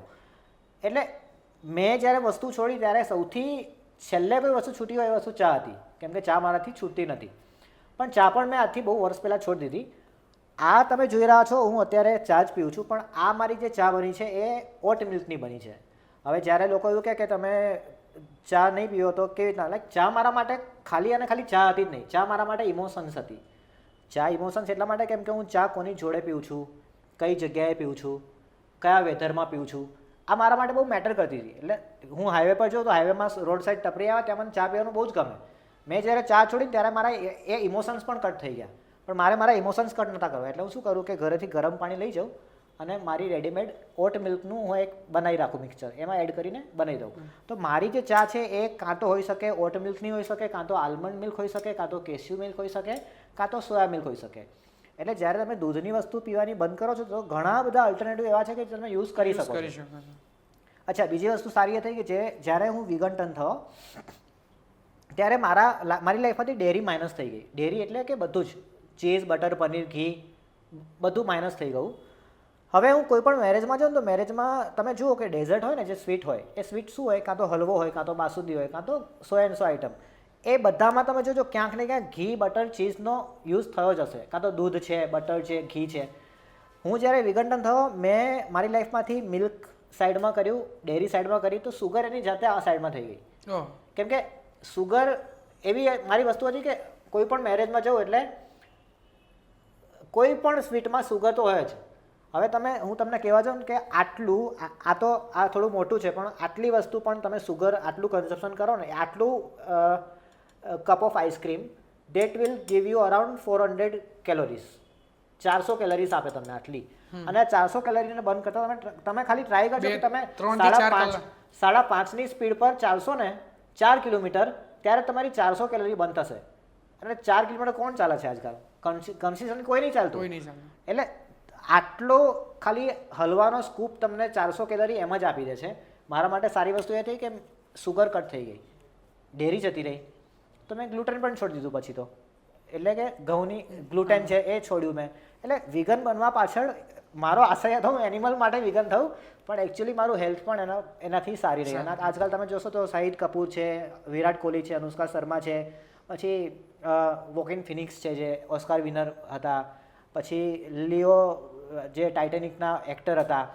મોસ્ટલી ઘણા બધા લોકો વિગન ટર્ન થઈ રહ્યા છે સો દેટ એ લોકો પોતાના હેલ્થ, એનિમલ્સ માટે નહીં, પોતાના હેલ્થ માટે કંઈક સારું કરી શકે. એટલે પ્લાન્ટ બેઝ પ્લાન્ટ બેઝનો જમાનો છે કે ઘણા બધા લોકો પ્લાન્ટ બેઝ ડાયટને એક્સેપ્ટ કરી રહ્યા છે પોતાની હેલ્થ માટે. એટલે બહુ જરૂરી છે. ઘણી બધી જગ્યા પર હાઈવેઝ પર હોય કે રોડ પર હોય, ઘણી જે સિટીથી દૂર હોય કે ગામડાથી દૂર હોય ને એવા અમુક મોટા મોટા રોડ હોય, એની પર કોઈ એનિમલ છે ઇન્જરી હાલતમાં પડ્યું છે, બેહોશ થઈને પડ્યું છે, તો એમાં આપણે શું કરી શકીએ કે જનરલ વ્યક્તિ તરીકે આપણે પહેલી ફરજ શું આવે આપણી? તમે જ્યારે જનરલ વ્યક્તિની વાત કરી ત્યારે હું જનરલ વ્યક્તિ તરીકે તમને કહીશ કે મેં પહેલાં કહ્યું હતું અને બીજી વાર કહું છું કે જીવદયા બધા વ્યક્તિની ફરજ છે. જેવી રીતના એમેઝોન પ્રાઇમ, એપલ મ્યુઝિક કાં તો હોટસ્ટાર ગમે તેનું સબસ્ક્રિપ્શન આપણે લીધેલું હોય છે, એવી રીતના જીવદયાનું પણ સબસ્ક્રિપ્શન આપણા ભાગે આવતું હોય છે. અને બધાની સહિયારી ફરજ છે. કોઈ વ્યક્તિ એવું ના કહી શકે કે ના આ કામ તો ભાવેશભાઈનું છે, ભાવેશભાઈ જ કરશે. અમારી પાસે ઘણા કેસ એવા છે કે જે શરૂઆતમાં એક ફરજ તરીકે હોય કે વ્યક્તિ અમને ફોન કરશે, એમનામાં એક્સપર્ટાઇઝ નથી એને સારવાર આપવાની, અને એ વસ્તુ વ્યાજબી છે કે અમને ફોન કરશે અને અમે જઈને એને સારવાર આપીશું. પણ શું તમારામાં એટલી પણ એક્સપર્ટાઇઝ નથી કે તમે એનિમલને એટલીસ્ટ 4-5 લોકોની મદદ લઈને સાઈડમાં કરી શકો? એટલી પણ એક્સપર્ટાઇઝ નથી તમારામાં. વચ્ચે જ એવું બન્યું હતું, એક નાનું પપ્પી હતું, એક ડામરનો રસ્તો બનતો હતો અને રસ્તામાં પપ્પી ચોંટી ગયું. તો અમારા 5 લોકોના ફોન આવ્યા કે અહીંયા ચોંટી ગયું છે પપ્પી, એને તમે સાઈડમાં કરી આપો ને. રેસ્ક્યુ વસ્તુ બહુ ઉપરના લેવલની છે કે જેમાં સારવારની જરૂર હોય ત્યારે અમે ત્યાં જઈએ. પણ એવું બને છે કે એક નાનો 4 ફૂટનો ખાડો છે, ખાડામાં કૂતરું પડી ગયું છે, તો શું તમે એટલું પણ એને બહાર ના કાઢી શકો? તમે એટલા માટે પણ એવું વિચારો છો? નો ડાઉટ બહુ મોટો કૂવો છે ને કૂવામાં કૂતરું પડી ગયું છે, વસ્તુ અલગ છે. એના માટે રેસ્ક્યુ ટીમ કાં તો ફાયર બ્રિગેડની જરૂર જોઈએ. પણ 2 ફૂટનો ખાડો છે, 2 ફૂટના ખાડામાં પપ્પી પડી ગયું છે, ત્યારે તમે આમાં આ ફોન આવતા હોય છે અમારા જોડે. એટલે સૌથી પહેલાં તો હું લોકોને એ જ કહેવા માંગીશ કે જ્યારે તમે કોઈ પણ એનિમલને પેઇનમાં, ઈજામાં, બીમાર જુઓ છો તો સૌથી પહેલાં તમારી ફરજ એ છે કે એને જે તે સમય માટે આઉટ ઓફ ડેન્જર કરી દેવું. પછી અમને આરામથી ફોન કરો. અમને ફોન કરવા માટેના અમારા કેટલાક રૂલ્સ છે કે તમે અમને ફોન કરો તો સૌથી પહેલાં અમને એનિમલના ફોટા મોકલી આપો. ફોટા એટલા માટે બીકોઝ અમને ખબર પડે કે એનિમલની કન્ડિશન શું છે, તો અમારે શું લઈને ત્યાં જવાનું છે. ઘણીવાર અમે છે ને એનિમલના ફોટા જોઈને એવું અમે એઝમ્પશન લગાવી દઈએ કે અમે ત્યાં જઈશું, એને અહીંયા વુન્ડ દેખાય છે, વુન્ડ દેખાતો હોય પણ અંદર મેગેટ્સ જીવડા પડ્યા છે કે એને દેખાતા ના હોય. એટલે અમારી એકચ્યુઅલી જવાની રીત છે આખી અલગ હોય. ત્યાં ગયા પછી ખબર પડે તો બહુ બધા મેગેટ્સ પડ્યા છે, બહુ બધા જીવડા, એને કીડા કહેવાય, વ્હાઇટ કલરના મેગેટ્સ પડ્યા છે. એટલે ઘણીવાર બધા જ રેસ્ક્યુ અલગ અલગ જાતના આવતા હોય.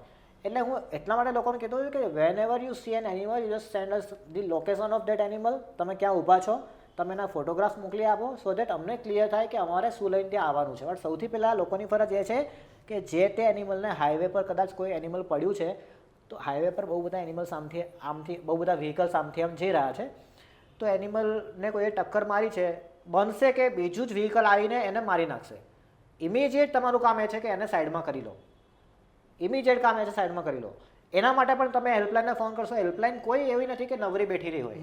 બધા હેલ્પલાઇન પાસે અસંખ્ય કેસીસ હોય છે હાથમાં અટેન્ડ કરવા માટે. હેલ્પલાઇનને કદાચ અડધો કલાક, 2 કલાકનો સમય લાગે, 1 કલાકમાં તો કોઈ બીજું એને ઉડાડીને જતું રહ્યું હશે. એટલે મેક શ્યોર કરો કે એટલીસ્ટ તમે એનિમલના સાઈડમાં કરો અને પછી તમે હેલ્પલાઇનને ફોન કરો. અને હવે બીજી એક પ્રશ્ન છે કે કૂતરું કરડ્યું હોય કોઈ વ્યક્તિ, નોર્મલ વ્યક્તિને, લાઈક સ્ટ્રીટ ડોગ હોય, તો એના માટે આપણે પહેલી જે પ્રાયોરિટી જે મેડિસિન છે એ શું કરી શકાય એમ? જો જ્યારે કોઈ કૂતરું કરડે ને ત્યારે આપણે એઝમ્પશન એવું નહીં લગાવવાનું કે કૂતરું રેબિડ હતું કે નહોતું. એ વસ્તુ પછીની છે. કૂતરું રેબિડ હોય કે ના હોય, વેક્સિન લેવું એ ફરજ છે. એ ફરજ ક્યારેય ચૂકવાની નહીં. કૂતરું કરડે તો જે જગ્યાએ તમને ઘા થયો છે એ ઘાને તમારે ટેપ વોટર એટલે કે જે વહેતું પાણી હોય એનાથી ક્લીન કરી નાખો. કાં તો તમે બીટાડીન, પોવિડોન આયોડિન છે, બીટાડીન લગાવીને તમે ક્લીન કરો. અને પછી તમારે 24 અવર્સની અંદર એટલે કે 24 કલાકની અંદર, આજે તમને કૂતરું કરડ્યું છે 6 વાગે રાત્રે, 6 વાગે પીએચસી સેન્ટર બંધ હશે, તમે જઈ નહીં શકો, પણ કાલે સવારે 10 વાગે તો ખુલશે ને, તો એટલું વેઇટ કરવી ઇઝ રિઝનેબલ. તો 24 કલાકમાં તમારે વેક્સિન લેવા જવાનું છે. તમે વેક્સિન લેવા ત્યાં જશો, તમને 0, 3, 7, 21 આવા દિવસના ડોઝ લખીને આપશે. આખો કોર્સ તમારે પૂરો કરવાનો છે વિધાઉટ એની મિસ્ટેક. તમારે એવું બચવું છે. રેબિસ નામના એક ભારતે પોલિયોને નાબૂદ કર્યો છે. આમ જોવા જશો તો ભારતે પોલિયો નામના એક ડિસીઝને નાબૂદ કર્યો છે. અને ભારત ધારે તો રેબિસને પણ નાબૂદ કરી શકે છે. પણ ભારતના રેબિસને લઈને સર્વેલન્સ બહુ જ પુઅર છે. બે વસ્તુ છે, સરકાર તરફથી સર્વેલન્સ પુઅર છે અને બીજું નસબંધીના કેન્દ્ર છે ત્યાં પ્રોપર કામ થઈ નથી રહ્યું. આના કારણે કૂતરાની સંખ્યા વધી છે અને આ બાજુ સર્વેલન્સ પુઅર છે. ઘણા બધા પ્રશ્નો એવા છે કે જેના કારણે લોકોએ ભોગવવું પડે. ઘણા સમય પહેલા દિલ્હી ગવર્મેન્ટે એવો નિર્ણય લીધેલો કે અમે દરેક ડોગને શેલ્ટર હોમની અંદર રાખીશું. તો એ નિર્ણય સાચો કે ખોટો તમારા મંતવ્ય પ્રમાણે? એ ડોગ આપણા માટે ડેન્જરસ છે કે નથી? જો વેસ્ટર્ન કન્ટ્રીઝ તમે જોઈ લો, કોઈ પણ કેનેડા છે, યુએસ છે, એક કન્ટ્રીમાં સ્ટ્રે ડોગ નથી. ભારત દેશમાં 1991માં 1991થી એનિમલ બર્થ કંટ્રોલ રૂલ અસ્તિત્વમાં આવી ગયો હતો. એટલે કે કૂતરાની નસબંધી કરવી 1991માં શરૂ થઈ ગયું હતું. આજે 2025 એટલે કે કેટલા વર્ષ થયા? 35 વર્ષ થયા. 35 વર્ષથી આ પ્રશ્નનું કોઈ નિરાકરણ જ ના આવ્યું. કૂતરાઓની નસબંધી થઈ જ નહીં. બધી સરકાર એવું વિચારે છે કે આપણે 5 વર્ષ કામ કરીને છૂટી જઈએ, પછી આવતી સરકાર શું કરે એની પર. એટલે હું આમ જોવા જાઉં ને તો કૂતરાઓની નસબંધી કરવાનું કામ ખાલી અને ખાલી 5 વર્ષનું છે. 5 વર્ષમાં કોઈ પણ સરકાર જો ડેડિકેટેડલી ફૂલ ફ્લેજલી કામ કરે ને તો આ બધા કૂતરાની નસબંધી થઈ જાય અને આ સમસ્યાનું નિરાકરણ પણ આવી જાય. પણ 35 વર્ષમાં આપણે જે કામ ના કર્યું એ હવે આપણે એકદમથી સુપ્રીમ કોર્ટ જાગી ગઈ છે અને સરકાર જાગી ગઈ છે કે હવે આપણે કૂતરાનું નિરાકરણ લાવી દઈએ. એટલે શું કરીએ? નિરાકરણ કેવું હોઈ શકે કે કામ કરો, કૂતરાને અહીંથી પકડો ને અહીં મૂકો, અહીંથી પકડો ને અહીં મૂકો. આવું નિરાકરણ ક્યારેય પોસિબલ જ નથી. તમને સાચી વસ્તુ કહું ને, ડોગ્સ આર ટેરિટોરિયલ એનિમલ. એટલે કૂતરા પોતાના એરિયામાં રહેતા હોય. અહીંયા કોઈ કૂતરા બે રહે છે, એક બે કૂતરાને તમે અહીંથી પકડીને બીજે મૂકી દેશો, એ જગ્યા ખાલી પડશે. એ જગ્યા ખાલી પડશે એટલે શું થશે કે આજુબાજુના કૂતરા રાત્રે ત્યાં આવશે, સ્નીફ કરશે, પછી જતા રહેશે. બીજા દિવસે પાછા આવશે, 4-5 દિવસ આંટો મારીને એ લોકો ત્યાં રહેવાઈ જશે. કેમ કે જગ્યા ખાલી છે. ડોગ્સ ટેરિટોરિયલ એનિમલ છે. હવે બની શકે કે તમને કદાચ પેલા બે કૂતરા જે તમે રિલોકેટ કર્યા છે એ કૂતરાની તકલીફ હોય, નવા આવનારા કૂતરા હોઈ શકે એનાથી પણ ખરાબ હોય, એનાથી પણ ડેન્જર હોય. એટલે ભારતમાં પ્રશ્ન આ છે કે તમે વર્ષોથી નસબંધીનું પાલન ના કર્યું, કૂતરાઓની નસબંધી વર્ષોથી તમે ના કરી, જે 5 વર્ષનું જ કામ છે આમ જોવા જઈએ. અને હવે 35 વર્ષમાં તમારાથી જે કામ ના થયું, એકદમથી તમે કહો છો કે અમે કશું મેજિકલ છડી ઘુમાઈ દઈએ એટલે કૂતરા થઈ જશે બધું. આ વસ્તુ પોસિબલ નથી. કોઈ પણ ડેવલપ્ડ કન્ટ્રીએ પોતાના દેશમાંથી કૂતરાની વસ્તી ઓછી કરવા માટે ખાલી અને ખાલી નસબંધી જ અમલમાં મૂકી છે. કોઈ પણ ડેવલપ કન્ટ્રીએ રિલોકેશન કરવું, મારી નાખવું, આ બધી વસ્તુ પોસિબલ છે જ નહીં. અને હા, અને ભારત જેવા દેશમાં કે જ્યાં તમે જુઓ, ગુજરાતમાં તો અહિંસાવાદી લોકો જીવે છે. જૈનોની આટલી બધી વસ્તી છે. લોકો હવે એવું નથી કે જૈનો એટલે આપણે એવું કહી દઈએ કે બધા જૈનો અહિંસામાં જ માને છે. અહિંસામાં તો તમે પણ માનતા હશો, બ્રાહ્મણ પણ માને છે, પટેલ પણ માને છે. એટલે ગુજરાતમાં આમ જોવા જઈએ તો ઓવરઓલ જીવદયા પ્રેમીની વસ્તી વધારે છે. તો આટલા બધા જીવદયા પ્રેમી હશે તો શું એ એક્સેપ્ટ થવા દેશે કે આપણે કૂતરાને લાકડી મારીને માર નાખીએ? એવું નહીં થાય પોસિબલ ગુજરાતમાં. તો ખાલી અને ખાલી શું થવું જોઈએ? કૂતરાની નસબંધી થવી જોઈએ. નસબંધી માટે સરકાર પ્રોગ્રામ ચલાવતા હોય છે. પ્રોગ્રામ તમે ફૂલ ફ્લેજલી કરો. કૂતરાની નસબંધી કરીને જ્યારે કૂતરાને પાછું એના એરિયામાં મૂકો છો ત્યારે એને હડકવાની રસી આપી દો. એટલે એ કૂતરું પ્રોટેક્ટ થઈ જાય. પણ કદાચ એ કૂતરું કોઈને બાઇટ પણ કરી લે છે તો એ વ્યક્તિને પણ હડકવા ના થાય. હડકવા એક ઝૂનોટિક બીમારી છે જે એનિમલથી માણસમાં આવી શકે છે. પણ જો આપણે ડોગને રેબિસ આપી દીધું હોય, રેબિસનું વેક્સિન આપી દીધું હોય તો એ માણસમાં ફેલાવાની શક્યતા બહુ નહિવત થઈ જાય, 0 થઈ જાય છે. આમ જોવા જઈએ તો દર વર્ષે ભારતમાં હડકવાના કારણે મરનારાની સંખ્યા 20,000 20,000 લોકોની છે. હવે હું તમને કહું કે 20,000નો આંકડો છે ને, એ આંકડામાં આપણે એવું ના કહેવાય કે આ બધા લોકો એવા છે કે જે લોકો ખાલી ને ખાલી ડોગ બાઇટથી જ હડકવા થયો છે. હડકવા એકચ્યુઅલી બેટ્સથી પણ થાય છે. બેટ્સ ચામાચીડિયા કાં તો જેકલ છે એનાથી પણ થાય છે. એવા ઘણા બધા એનિમલ છે કે જેના કારણે હડકવા થાય છે. ખાલી અને ખાલી કૂતરું કરવાથી હડકવા થાય છે એ વસ્તુ સાવ સાચી નથી. બીજી વસ્તુ એ છે કે હડકવા ત્યારે થાય છે જ્યારે હડકવા ત્યારે થતો જ નથી જ્યારે કૂતરું કરડે છે. હડકવા ત્યારે થાય છે જ્યારે વ્યક્તિ વેક્સિન લેવાનું ભૂલી જાય છે. મારું વેક્સિન હોય ને, જ્યારે વેક્સિન ફ્રીમાં આપે છે, PHC કાં તો CHCમાં વેક્સિન ફ્રીમાં આપે છે. ઘણીવાર એવું બન્યું છે કે હું જ્યારે વેક્સિન લેવા જાઉં ત્યારે PHC અને CHCમાં વેક્સિનનો સ્ટોક જ ના હોય. હા, મને ખબર છે કે હું હડકવાનું વેક્સિન નહીં લઉં તો શું થશે? હડકવા એવો રોગ છે કે ગમે ત્યારે 10 વર્ષ પછી પણ હડકવા થઈ શકે. પણ એક કડ્યો છે, એક લેબર વર્ગ છે, એને કૂતરું કરડ્યું છે અને એ PHC સેન્ટરમાં આવ્યા છે વેક્સિન લેવા માટે. ત્યાંથી એને એવું કહેવામાં આવે છે કે વેક્સિનનો સ્ટોક નથી. એ શું કરશે? ઘરે જઈને સૂઈ જશે આરામથી. એ પ્રયત્ન નહીં કરે કે હું પ્રાઇવેટ ક્લિનિકમાં જાઉં, ત્યાં 400 રૂપિયા ખર્ચું અને પછી વેક્સિન લઉં. એવા કોઈ પ્રયત્ન નહીં કરે, બિકોઝ એ અજાણ છે. હડકવા વર્ષો પછી મને થશે એમથી અજાણ છે અને એના કારણે 10 વર્ષ પછી હડકવા થાય ત્યારે શું આપણે કેવું વિચારે કે હડકવા એના કારણે થયો કેમ કે એને કૂતરું કરડ્યું હશે. પણ વસ્તુ એ છે કે ક્યાંક ને ક્યાંક સર્વાયલન્સ પણ આપણું બહુ જ પુઅર છે. વેક્સિન સર્વાઈવલ કે WHOના ગાઈડલાઈન પ્રમાણે કે નેશનલ રેબિસ કંટ્રોલ પ્રોગ્રામ ચાલે છે રેબિસ કંટ્રોલ કરવા માટે, એનું સર્વાયલન્સ આપણું બહુ જ પુઅર છે. ઘણીવાર એનું વેક્સિન જ નથી હોતું. એટલે કરીએ શું, છેલ્લે આપણી જોડે બહુ ઇઝી ટાર્ગેટ છે ડોગને બ્લેમ કરવા માટે કે કૂતરાઓ છે એટલે હડકવા છે. એટલે આપણે એકચ્યુઅલી હડકવાને મારવાનો છે, કૂતરાને નહીં. જોરદાર. મજા આવી ગઈ તમારી જોડે વાત કરીને અને ઘણું જાણવા પણ મળ્યું જે અમને બી ના ખબર હોય એમ. હવે એક બીજી વાત કરવા માંગીશ તમારી જોડે. ઘણા બધા લોકોના પ્રશ્નો એવા છે કે ભાઈ અત્યારે રોડ રસ્તા પર ગાયો ભેંસો, તો એ લોકો ગાયો પર વધારે કરાતા હોય છે, તો એના વિશે શું કહેવા માગશો તમે? કારણ કે એના લીધે એક્સિડન્ટ્સ પણ બહુ જ થતા હોય છે કે ભાઈ કોઈ ગાય વચ્ચે આવી ગઈ, ભેંસ વચ્ચે આવી ગઈ, રોડની જે સ્પેસ છે ઓછી થઈ ગઈ તો જે ગાડી જઈ નહીં શકતી, તો એના પર તમારું શું થિંકિંગ છે? એમાં શું કરવું જોઈએ ગવર્મેન્ટને? 7.2 બિલિયન સ્પીસીસ છે એનિમલની. એમાંથી સૌથી ઇન્ટેલેક્ચ્યુઅલ કોઈ એનિમલ હોય ને તો માણસ ઘણા પ્રશ્નો જાણી જોઈને ઊભા કરતો હોય છે. ફોર એક્ઝામ્પલ ગાયની મેટર છે, તો ગાયમાં શું બુદ્ધિ કે રસ્તામાં ફરવું છે કે પેલે રમતના મેદાનમાં જઈને મારે ઘાસ ખાવું છે? ગાયને તો છોડશે એટલે રસ્તામાં ફરશે. તો અહીંયા આપણે જોવા જઈએ તો ઘણા લોકો એવું કહે છે કે ગાયોનો બહુ ત્રાસ છે રસ્તામાં. તમને આ સેન્ટેન્સ કેવી રીતના બોલી શકે વ્યક્તિ? એટલી આપણે સમજણ ભાવ એટલો તો હોય ને કે ગાયોનો ત્રાસ નથી, આ એના માલિકોનો ત્રાસ છે. એના માલિકો ગાયોને રસ્તામાં એટલા માટે છૂટી મૂકે છે કેમ કે એમને ખબર છે કે ગાય રિલિજિયસલી એટલું કનેક્ટ થઈ ગયું છે એનિમલ કે ગાય કોઈના ઘરે જઈને ઊભી રહેશે ને એટલે લોકો એને બે રોટલી આપશે, ખાવાનું આપશે. ભેંસની સંખ્યા ભારતમાં ગાયોથી વધારે છે. ભારતમાં જેટલી ગાયો છે એનાથી ડબલથી ટ્રિપલ કાં તો 4 ટાઈમ્સ ભેંસોની સંખ્યા વધારે છે. ભેંસ તમે રસ્તામાં રખડતી જોઈ ના. એનું કારણ છે ભેંસને લોકો યમરાજ જોડે કનેક્ટેડ. યમરાજનું વાહન શું છે? પાડો. ભેંસને લોકો અપશુકન મારે કે હું સવારે નીકળું મારી સામે કાળી ભેંસ અથડાઈ જાય તો અપશુકન છે, સિમ્બોલ ઓફ કંઈક અનલખી થશે મારી જોડે.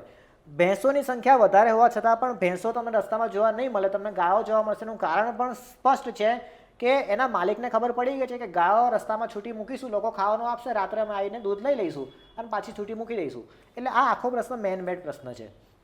આનું સમાધાન થવું જોઈએ તો હું કહું છું કે ગવર્નન્સથી થવું જોઈએ. હવે NGO તરીકે અમે એવું ના કહી શકીએ કે બધી ગાયોને તમે હટાવી લો.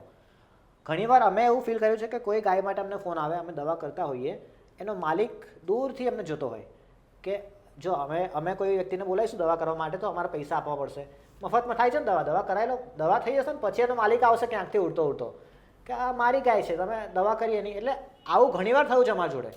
વ્યક્તિ જેમાંથી રોજી કમાય છે એના માટે તમને રિસ્પેક્ટ ના હોય તો પછી એ તમારા એથિકલ વેલ્યુઝ, તમારા મોરલ સ્ટાન્ડર્ડ શું કામના?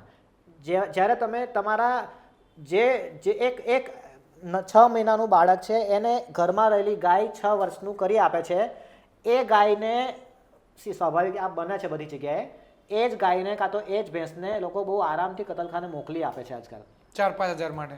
હા, ગાયો માટે તો આપણે સંવેદના છે એટલે કદાચ આપણે એવું નહીં બોલીએ, પણ ભેંસનું તો હું તમને ચોખ્ખા શબ્દમાં કહું છું, બધી જ ભેંસો કતલખાને જાય છે જ્યારે દૂધ આપતી બંધ થાય છે. એ ભેંસ કે જેણે એક 6 મહિનાનું બાળક 6 વર્ષનું કર્યું છે, પહેલાંના સમયમાં ભેંસોના કાં તો ગાયોના નામ હતા કાળી, ધોળી, ભૂરી, લક્ષ્મી, સરસ્વતી. જ્યારે નામ હોય ને ત્યારે ઇમોશન્સ હોય. હવે આજે તમે કોમર્શિયલ કોઈ પણ ડેરી ફાર્મમાં જોઈ લો તો નામની જગ્યા લઈ દીધી એક યલો કલરના ટેગે. ટેગ તો કોના હોય? ટેગ તો પ્રોડક્ટ્સના હોય ને, ટેગ્સ તો કેદીઓના હોય કાં તો પ્રોડક્ટ્સના હોય. એટલે કોમર્શિયલ ડેરી ફાર્મમાં એવું થયું છે કે હવે ઇમોશન્સ માટે કોઈ જગ્યા નથી. પહેલાં ભલે લોકોના ઘરે 2 ગાય હતી, પણ 2 ગાયના નામ હતા, સરસ્વતી અને ધોળી. તો નામ હોય એટલે ઇમોશન્સ હતા જ, પણ હવે ધીમે ધીમે કોમર્શિયલાઇઝેશન એટલું વિસ્તર્યું છે લોકોને પ્રોફિટ માટે. Money can make people blind. પૈસા માણસને આંધળો કરી શકે છે, ને લોકો એટલા આંધળા થઈ ગયા છે કેમ કે જેની પાછળ એ લોકોને કોઈ સંવેદના, કોઈ ઇમોશન્સ, કોઈ એનિમલ માટેની કોઈ ભાવના રહે જ નથી અત્યારે. એઝ અ ડૉક્ટર તમને કોઈ બી જગ્યાએ તમે ટ્રીટમેન્ટ લેવા જાઓ કે હું ટ્રીટમેન્ટ લેવા જાઉં, ડૉક્ટર પહેલાં મને પૂછે કે ભાઈ તમને શું થયું છે, તો હું કહું ભાઈ મને શ્વાસ ચડે છે, શરદી થઈ છે, હાથમાં દુખે છે, તો ડૉક્ટર હાથ જુએ. પણ જ્યારે ડૉક્ટર એઝ અ ડૉક્ટર તમે કોઈ એનિમલને ટ્રીટમેન્ટ કરો છો તો એ લોકો તો કોઈ બોલી જ નહીં શકવાના, એક્સપ્રેસ કરી જ નહીં શકવાના કે અમને શું થયું છે. તો એ તમે ડાયગ્નોસ કેવી રીતે કરી શકો, કેવી રીતે જાણી શકો એની અંદર શું થયું છે? વેટનરી બ્રાન્ચ એટલા માટે પણ મહાન છે કેમ કે વેટનરી બ્રાન્ચમાં 7.2 બિલિયન સ્પીસીસમાંથી માણસને છોડીને બધા જ જીવો એક જ જગ્યાએ આવી જાય છે. માણસમાં એવું છે કે કાર્ડિયોલોજિસ્ટ અલગ છે, પીડિયાટ્રિશિયન અલગ છે, ઓર્થોપેડિક અલગ છે, ન્યુરોસર્જન અલગ છે. એક જ શરીર છે તો પણ અલગ અલગ વ્યક્તિ માટે અલગ અલગ પાર્ટ્સ માટે અલગ અલગ ડોક્ટર્સ છે. એનિમલમાં તો એવું પણ નથી. એનિમલમાં તો એક વ્યક્તિ પણ નથી, બહુ બધા શરીર છે અને બધા શરીરના અલગ અલગ અવયવો છે, અને એના માટે ડૉક્ટર એક જ છે. તકલીફ ત્યાં છે. અને પાછું એવું છે કે એ બોલી જ નહીં શકતું એનિમલ. એવા સમયે એનું પેઇનનું નિરાકરણ એકચ્યુઅલી હવે આ ઇમોશનલ વસ્તુ નથી, આ સાયન્સ બેઝ વસ્તુ છે. એટલે આનું નિરાકરણ સિમ્ટમ્સ બેઝ થતું હોય. અને સિમ્ટમ્સ ઓલવેઝ એવું ના હોય કે એક્યુરેટ 100% હોય, પણ આપણી પાસે સાયન્સ છે એટલા માટે આપણે એના CBC રિપોર્ટ કરાવતા હોઈએ, KFT કિડની ફંક્શન ટેસ્ટ કરાવતા હોઈએ, લીવર ફંક્શન ટેસ્ટ કરીએ, કાં તો USG કરીએ, કાં તો એક્સરે કરીએ. એવું કરીને આપણે એના સિમ્ટમ્સ બેઝ ટ્રીટમેન્ટ કરતા હોઈએ. અત્યારે શિયાળો છે તો શિયાળામાં એક પાર્વો વાયરસ કરીને કેસીસ બહુ જ બધી જગ્યાએ સ્પ્રેડ થયેલા હોય. હવે જ્યારે ખબર પડે કે એક પપી છે, જે પપીને બ્લડી ડાયરિયા થઈ રહ્યા છે, એના ડાયરિયામાંથી બ્લડ નીકળી રહ્યું છે, તો શિયાળો છે અને બ્લડી ડાયરિયા છે, એટલે કન્ક્લુઝન એવું લગાવી શકાય કે આને પાર્વો હોવો જોઈએ. હા, હવે પાર્વોની એક કીટ આવે છે, એ કીટ ચેક કરીએ ત્યારે ખબર પડે અને પાર્વો છે. ઓવરઓલ જોવા જઈએ તો એનિમલ બોલી નથી શકતા, એટલા માટે આપણી પાસે એને ટ્રીટમેન્ટ આપવાના જે વેઝ છે પણ એ જ છે કે એના સિમ્ટમ્સને બેઝ પરથી આપણે એને ટ્રીટમેન્ટ આપીએ. અને ઘણા બધા લોકો એવું માનતા હોય છે કે બિયર દારૂમાં ના આવે, રાઈટ, અને ઈંડું જે છે એ વેજ કહેવાય, નોનવેજમાં ના કહેવાય. એમાં તમારું શું વિચાર છે? સૌથી પહેલાં હું તમને સાયન્સની લેંગ્વેજમાં પણ બહુ ઇઝી લેંગ્વેજમાં તમને કહીશ કે ઈંડું શું છે. જેવી રીતના એક સ્ત્રી હોય ને, સ્ત્રી 28 દિવસની પીરિયડની સાયકલ હોય, અને 28 દિવસની પીરિયડની સાયકલ પર જે વસ્તુ આવે એને આપણે પીરિયડ્સ કહેતા હોઈએ. મરઘી દિવસમાં એકવાર પીરિયડ પર આવે. મરઘી હોય એ દિવસમાં એકવાર પીરિયડ પર આવે. આ હું તમને બહુ કોમન લેંગ્વેજમાં સમજાવું છું, બિકોઝ આપણે એટલા બધા ટેકનિકલ બેકગ્રાઉન્ડમાં નથી કે આપણને હું તમને એ લેંગ્વેજ કહીશ કે ખબર પડશે. મારે આ વસ્તુ એવા લોકોને કહેવાની કે જે લોકો બહુ જ પુઅર બેકગ્રાઉન્ડ છે, કાં તો જે લોકો ભણ્યા જ નથી, એ લોકોને પણ ખબર પડે કે ઈંડું શું છે. તો ઈંડું એ વસ્તુ છે કે જે એકચ્યુઅલી એક પીરિયડ વેસ્ટ છે. છોકરીને 28 દિવસે જે વસ્તુ આવે એને આપણે પીરિયડ વેસ્ટ કહીએ છીએ. તો મરઘી દિવસમાં એકવાર સાયકલ પર આવે, એના માટે એનું એગ છે એ પીરિયડ વેસ્ટ છે, એમાં કોઈ એમ્બ્રો નથી. અચ્છા, બધા કહે છે ને કે આમાં તો કોઈ, હા, ઈંડું એટલા માટે આપણે એગિટેરિયન માનીએ છીએ, કાં તો વેજીટેરિયન માનીએ છીએ કેમ કે એમાં કોઈ ગર્ભ નથી. ગર્ભ નથી એ વસ્તુ સાચી છે, એમાં કોઈ ગર્ભ નથી, અને એના કારણે લોકોએ આ વસ્તુ બનાવી કાઢી છે કે ઈંડું ખાવું જોઈએ કેમ કે એમાં કોઈ ગર્ભ નથી. ગર્ભ નથી વસ્તુ સાચી છે, પરંતુ એ પીરિયડ વેસ્ટ છે, એટલા માટે ના ખાવી જોઈએ. હવે તમે લેયર ફાર્મ જોયા હશે. લેયર ફાર્મ એટલે એવા ફાર્મ્સ બે જાતના હોય, એક બોઇલર હોય, એક લેયર હોય. લેયર એટલે એવા ફાર્મ કે જેમાં મરઘીઓ બધી લાઇનસર બેઠી હોય અને એ લોકો એક એક ઈંડું આપતી હોય. તો એક અચરજ થાય ને, આપણને થોડુંક નવાઈ લાગે ને કે અહીંયા તો કોઈ મરઘો નથી, બરાબર, મેટિંગ થયું નથી, તો ઈંડું કેમનું આપે છે? સવાલ આ થવો જોઈએ. અને એ ઈંડું એટલા માટે આપે છે બિકોઝ આ પીરિયડ વેસ્ટ છે. દિવસમાં એકવાર એ પીરિયડ પર આવે છે, તો જે વસ્તુ આવી રહ્યું છે એ પીરિયડ વેસ્ટ છે, અને એના માટે મેટિંગની જરૂર નથી. તમે આટલા બધા મરઘીને મેટિંગ કરાવશો ત્યારે ઈંડું આવશે, તો એમાં તો તમારું કેટલું નુકસાન થશે. એટલે આ લોકોએ શું કર્યું કે મરઘીના જીનેટિક્સ આખા ચેન્જ કરી નાખ્યા. જે વાઇલ્ડ કોક છે, જંગલમાં જે મરઘી છે, એ વર્ષમાં બહુ જ સ્પેસિફિક દિવસોમાં જ પીરિયડ પર આવે. એ મરઘીને આપણે જીનેટિક્સ ચેન્જ કરીને 365 દિવસ દરરોજનું એક ઈંડું આપતી થઈ કરીને નાખીએ. એકચ્યુઅલી પીરિયડ વેસ્ટ છે. હા, હવે જ્યારે આ જ મરઘી છે અને મરઘી અને મરઘો જ્યારે મેટિંગ કરે તો પોસિબિલિટી છે કે આમાં એમ્બ્રો જનરેટ થાય, આમાં એનું ભ્રૂણ જનરેટ થાય. તો પછી એવું કહેવાય કે હવે તો આ ઈંડું ના જ ખવાય કેમ કે આમાં તો ગર્ભ છે. પણ એકચ્યુઅલી તમે જોવા જાવ છો ને એમાં કોઈ ગર્ભ નથી. એટલા માટે લોકોએ આર્ગ્યુમેન્ટ બનાવી છે કે ઈંડું ખાવું જોઈએ, પણ ઈંડું એકચ્યુઅલી પીરિયડ વેસ્ટ છે. પીરિયડ વેસ્ટ તો વધારે ના ખાવું જોઈએ. હા, પીરિયડ વેસ્ટ કોઈ કેવી રીતના ખાઈ શકે? 100%. એટલે વસ્તુ આ છે. એટલે માનવે એને ખાવા માટે કંઈક વાત બનાવી દીધી છે એવું બીજી છે. વસ્તુ, મરઘી પોતાની જિંદગીના 72 અઠવાડિયા 72 વીક્સ ઈંડા આપે મરઘી. અને હું તમને કહું ને તો A4 સાઇઝનું કાગળ હોય ને, ચલો આ A4 સાઇઝનું કાગળ છે, આની સાઇઝ પર મરઘી પોતાની જિંદગીના 72 અઠવાડિયા કાઢી નાખતી હોય. 72 વીક્સ સુધી આટલી નાની જગ્યા પર ઈંડું આપે. જગ્યા એવી હોય કે આગળ એનું ખાવાની વસ્તુ મૂકી હોય, ચણ મૂક્યું હોય, અને પાછળ એગ મૂકવાની જગ્યા હોય. એનું એક જ કામ છે ખાવાનું, એગ લેસ કરવાના, ખાવાનું, એગ લેસ કરવાના. કોઈ જીવને તમે આટલું ટોર્ચર કેવી રીતના કરી શકો? આટલું ટોર્ચર કેવી રીતના કરી શકો? તમને કોઈ વ્યક્તિ A4ની વાત જવા દો, આ સોફા પર હું તમને કહું ને કે તમે આ સોફા પર 24 કલાક બેસી રહો, તમે ના બેસી શકો. મરઘી 72 અઠવાડિયા સુધી એક A4 સાઇઝના કાગળ જેટલી સાઇઝ પર આખી જિંદગી કાઢી નાખે. અને એ જ મરઘી જ્યારે ઈંડા આપવાનું બંધ કરે ને 72 અઠવાડિયા પછી, એ મરઘીનો લિટરલી ટ્રક ભરાય. ટ્રક એવી રીતના ભરાય, તમે ખાલી જોજો પોલ્ટ્રી ફાર્મમાં જોવા માટે કે બેના પગ પકડશે, પગ પકડીને નાખશે. આમ મરઘીઓ નખાતી હશે અને કોઈના પગ તૂટ્યા, કોઈના વિંગ તૂટી, કોઈનું મોં તૂટ્યું, કોઈની આંખ ફૂટી. આ બધી મરઘીને કતલખાનામાં સપ્લાય થઈ જશે. અગેન હું એ જ પ્રશ્ન આવે છે કે જ્યારે ભેંસની વાત હતી કે એક ભેંસે તમારા બાળકને મોટું કર્યું, તો આ મરઘીએ તમારો રોજગાર ચલાવ્યો, તમારું ઘર ચલાવ્યું. એ મરઘી જ્યારે ઈંડા આપવાનું બંધ કરે ત્યારે હવે ચિકન એક એવો શબ્દ થઈ ગયો છે કે જેના માટે આપણે કોઈ નાનપ નહીં રહી. ચિકન એટલે તમને કહું, ચિકન એટલે તમને બધાને એ જ યાદ આવે કે ચિકન ડીશ. આપણને જીવ યાદ આવતો જ નથી. ચિકન આપણે એ લેવલે નોર્મલાઇઝ કરી નાખ્યું છે કેમ કે આપણને હવે જીવ યાદ આવતો જ નથી. ચિકન એટલે કે ફૂડ, ખાવાની કોઈ પ્લેટ. એટલું નોર્મલાઇઝ કરી નાખ્યું છે. કોઈ પણ જીવને મારી નાખતા. અને ચિકન એક ઇન્ટેલિજન્ટ એનિમલ છે. ચિકનને રમતા પણ આવડે છે, અને પેઇન પણ ખબર છે, અને હેપીનેસના વેવ, હોર્મોન્સ બધું છે એ લોકોમાં. તેમ છતાં આપણે આ વસ્તુને એટલી નોર્મલાઇઝ કરી નાખી છે કે ચિકન એટલે આપણા માટે ખાવાની વસ્તુ. અને હવે તમે આટલા વર્ષથી કામ કરી રહ્યા છો, છેલ્લા 10 વર્ષથી તમારી સંસ્થા કાર્યરત છે, તો RRSAમાં તમને ચલાવવા માટે કોઈ પ્રોબ્લેમ આવતો હોય, કોઈ સ્ટ્રગલ આવતો હોય તો એ કઈ વસ્તુ હોઈ શકે? નોટબંધી થઈ ને એની પહેલાં એવું હતું કે ઘણા લોકો હતા કે જે લોકોના પાસે બ્લેક મની હતા. તો જે લોકો જોડે બ્લેક મની હોય ને એ લોકોની એક ભાવના એવી પણ હોય કે અમે જ્યારે ખોટું કમાઈએ છીએ તો ખોટું આપીએ પણ ખરા એવું. એટલે લોકો ગૌશાળા, પાંજરાપોળમાં દાન ખાસું કરતા હતા. બ્લેક મનીનું કન્સેપ્ટ સાયકલ સ્ટોપ થઈ એની સાથે ને સાથે જે પાંજરાપોળો, ગૌશાળા કાં તો અમારી સંસ્થા કામ કરતી હતી એ લોકો માટે પણ એક કઠોર સમય ચાલુ થયો. કેમ કે હવે કેવું કે જે લોકો પાસે બ્લેક મની હતું એ લોકોએ પૈસા દાન આપવાનું સ્ટોપ થઈ ગયું. બધા જોડે એવા પૈસા વધ્યા નહીં. નોટબંધી પછી ઘણી તકલીફ પડી. અને મને નહીં, ઘણા બધી, હું પણ એક પાર્ટ છું એમાં. ફંડ્સને પુલ કરવું બહુ મોટી એક ચેલેન્જ છે. તો હું તમને કહું, ગુજરાતમાં ખાલી તમે જુઓ કે અચ્છા, બીજી વસ્તુ એ છે કે એનિમલ્સ માટે કામ કરનારા લોકો માટે લોકોને એટલી રિસ્પેક્ટ નથી. હું તમને ગુજરાતમાં એક એક્ઝામ્પલ આપું કે ગુજરાતમાં મને તમે એવા 4 ફેસનું નામ આપો કે જે લોકો બહુ ફેમસ છે, તો તમે ઓબ્વિયસ વસ્તુ છે, તમે કહી શકશો મહીપતસિંહ ચૌહાણ છે, ખજૂરભાઈ છે, એટલે પોપટભાઈ છે. હવે તમે જો આ બધા જ લોકો માણસો માટે કામ કરી રહ્યા છે. એક વ્યક્તિ એવો બતાવો કે જે એનિમલ માટે કામ, હું નથી કામ કરી રહ્યો, શું મારું કામ રિસ્પેક્ટફુલ નથી? શું મારે કામની કોઈ ગરિમા નથી? કામ તો હું પણ સમાજ માટે કરી રહ્યો છું ને. હું એવું નથી કહેતો કે કોઈ વ્યક્તિનું કામ ખરાબ હોઈ શકે, કામ બધાનું સાચું છે. અચ્છા, પોપટભાઈ કોઈ એવા વ્યક્તિને લઈને આવી રહ્યા છે જે વ્યક્તિના માથા પર મેગેટ્સ પડ્યા છે, કીડા પડ્યા છે. એ વ્યક્તિને લોકો કીડા બધા બહાર કાઢે છે, નવડાવે છે, એને સાફ કરે છે અને એને સાજો કરે છે.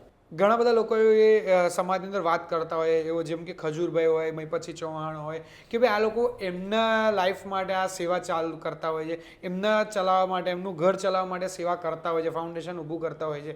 તો તમે શું કહેશો એ બાબત ઉપર? જો મેં છે ને MBA કર્યું, એના પછી મેં નેટની એક્ઝામ ક્વોલિફાય કર્યું. હું UGC નેટ ક્વોલિફાઈડ છું. સરકારી કોલેજમાં પ્રોફેસર બનવા માટેની એક્ઝામ આવે છે, એ મેં ક્વોલિફાય કરી. એના પછી મેં PhD કર્યું. મારી પાસે રિસર્ચનો એક્સપિરિયન્સ છે. તમને શું લાગે છે આ બધું કર્યા પછી કોઈ વ્યક્તિ આ બધું સંન્યાસ લેવાની ભાવના સાથે તમે કર્યું નહીં હોય? મેં જ્યારે બધું ભણ્યો હશું ત્યારે મારી ઈચ્છા એ હશે કે હું આગળ જઈને કંઈક એવું કરું કે જેના કારણે હું મારા પગ પર ઊભો થઉં. કેમ કે હું જે સમયે મારું અપબ્રિંગિંગ એવું હતું કે હું એકલો રહ્યો છું મારી લાઈફમાં. તો જેવી રીતના વ્યક્તિ એકલો રહ્યો હોય તો એને એવું હોય કે હું આગળ વધીને મારા માટે કશુંક કરું. એમ્પાયર્સ બિલ્ડ કરું, પણ લાઈફમાં એ સમય બહુ જલ્દી આવી ગયો કે જેમાં મને મારો પર્પઝ મળી ગયો, એ હતું એનિમલ્સ માટે કામ કરવું. અને એના માટે મેં ઘણી બધી વસ્તુ ક્વિટ કરી. પછી મેં મારા સામાજિક બંધનો ક્વિટ કર્યા, પછી મેં મારી જાતને કોમર્શિયલાઇઝ થતી અટકાવી. પૈસાની વેલ્યુ મારા માટે એટલી વધારે છે નહીં, હું મટીરિયલ થિંગ્સમાં વધારે બિલીવ નથી કરતો આજની તારીખમાં. પણ પૈસા વસ્તુ એ નથી કે મેં સંસ્થા શું કામ ચાલુ કરી, તો અમારો એન્ડ મોટિવ ડોનેશન રેઝ કરવું નથી, અમારો એન્ડ મોટિવ છે જીવદયા કરવી. પણ જીવદયાનું કામ કરવા માટે અમને પૈસાની જરૂર તો પડશે, અને એટલા માટે અમે ડોનેશન રેઝ કરી રહ્યા છે. જો મારે પૈસા જ કમાવા હોત તો હું એનિમલના ફિલ્ડમાં શું કમાવત. અમારું એનિમલનું ફિલ્ડ તો એવી કક્ષાનું ફિલ્ડ છે કે જ્યાં ટોટલ CSR એટલે એવો આંકડો કે જેને કહેવાય કોર્પોરેટ સોશિયલ રિસ્પોન્સિબિલિટી. CSR એટલે એવી એક ફિગર, એક ફંડ કે કંપની સમાજમાં મોટી થઈ છે, બધી કોઈ પણ કંપની સમાજમાં મોટી થાય છે, એટલે એ કંપનીનું ટર્નઓવર જો 5 કરોડથી વધારે હોય તો એ લોકોએ કમ્પલસરી 2% કોઈ સામાજિક કામને આપવાના જ છે. આને CSR કહેવાય. CSRના રિસેન્ટ ડેટા પ્રમાણે ટોટલ 100% CSR જેટલું જનરેટ થાય છે એમાંથી ખાલી 0.35% જ એનિમલ વેલફેરમાં આવે છે. ધેટ મીન્સ 99.65% જાય છે હ્યુમન વેલફેરમાં કાં તો એન્વાયરમેન્ટમાં. બહુ ઓછો ભાગ છે જે એનિમલ વેલફેરમાં આવે છે. મારે જો કમાવાની જ ભાવના હોત તો હું બીજા ફિલ્ડમાં પડ્યો હોત. મારી ભાવના ક્યારેય એનિમલ્સમાંથી કમાવાની રહી નથી, અને મારું પહેલાંથી વિઝન બહુ ક્લિયર હતું કે મારે જાનવરો માટે કામ કરવું છે. જે તે સમયે કોન્ટેક્ટ્સ ઓછા હતા તો રેસ્ક્યુઅર તરીકે ચાલુ કર્યું, ફીડર તરીકે ચાલુ કર્યું, એનિમલને ફીડ કરાવીને રેસ્ક્યુ કર્યું, સંસ્થા રજિસ્ટર્ડ કરાવી, આજે આટલા મોટા પાયા પર કામ કરી રહ્યા છે. ઈચ્છા એવી પણ છે કે ગુજરાતમાં જે જગ્યાએ જરૂર હોય એવી જગ્યાએ બીજા 10 શેલ્ટર ચાલુ કરીએ. આપ શાયદ નડિયાદથી છો.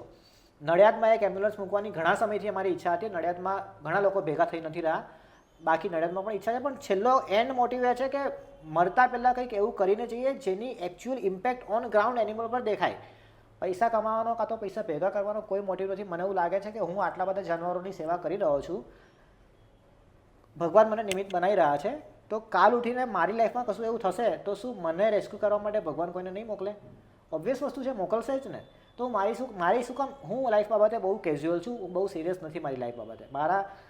હોઈ શકે કે મારું કેલ્ક્યુલેશન મારું અકાઉન્ટિંગ, મારું ઓડિટિંગ, મારું કેલ્ક્યુલેશન બહુ નલ છે, બહુ ઝીરો છે. હું જાણી જ નથી કરતો કેલ્ક્યુલેશન. હું એવું વિચારું ને કે મેં આ શેલ્ટરમાં આ મહિને આટલા ખર્ચ્યા તો મને બીક લાગે કે આટલા બધા ખર્ચી નાખ્યા. મેં આ મહિને કૂતરાઓની મેડિસિન્સ હું આટલા રૂપિયાની લાવો તો હું કેલ્ક્યુલેશન, અમારા અકાઉન્ટન્ટ કેલ્ક્યુલેશન કરતા હોય, હું ના કરતો હોઉં. હું પૂછું બી નહીં કે મને આ ફિલ્ડનું ખાલી આ હેડિંગનું ટાઇટલ મને કોને કેટલા થાય, હું ના પૂછું. કેમ કે હું પૂછું તો મને એવું લાગે કે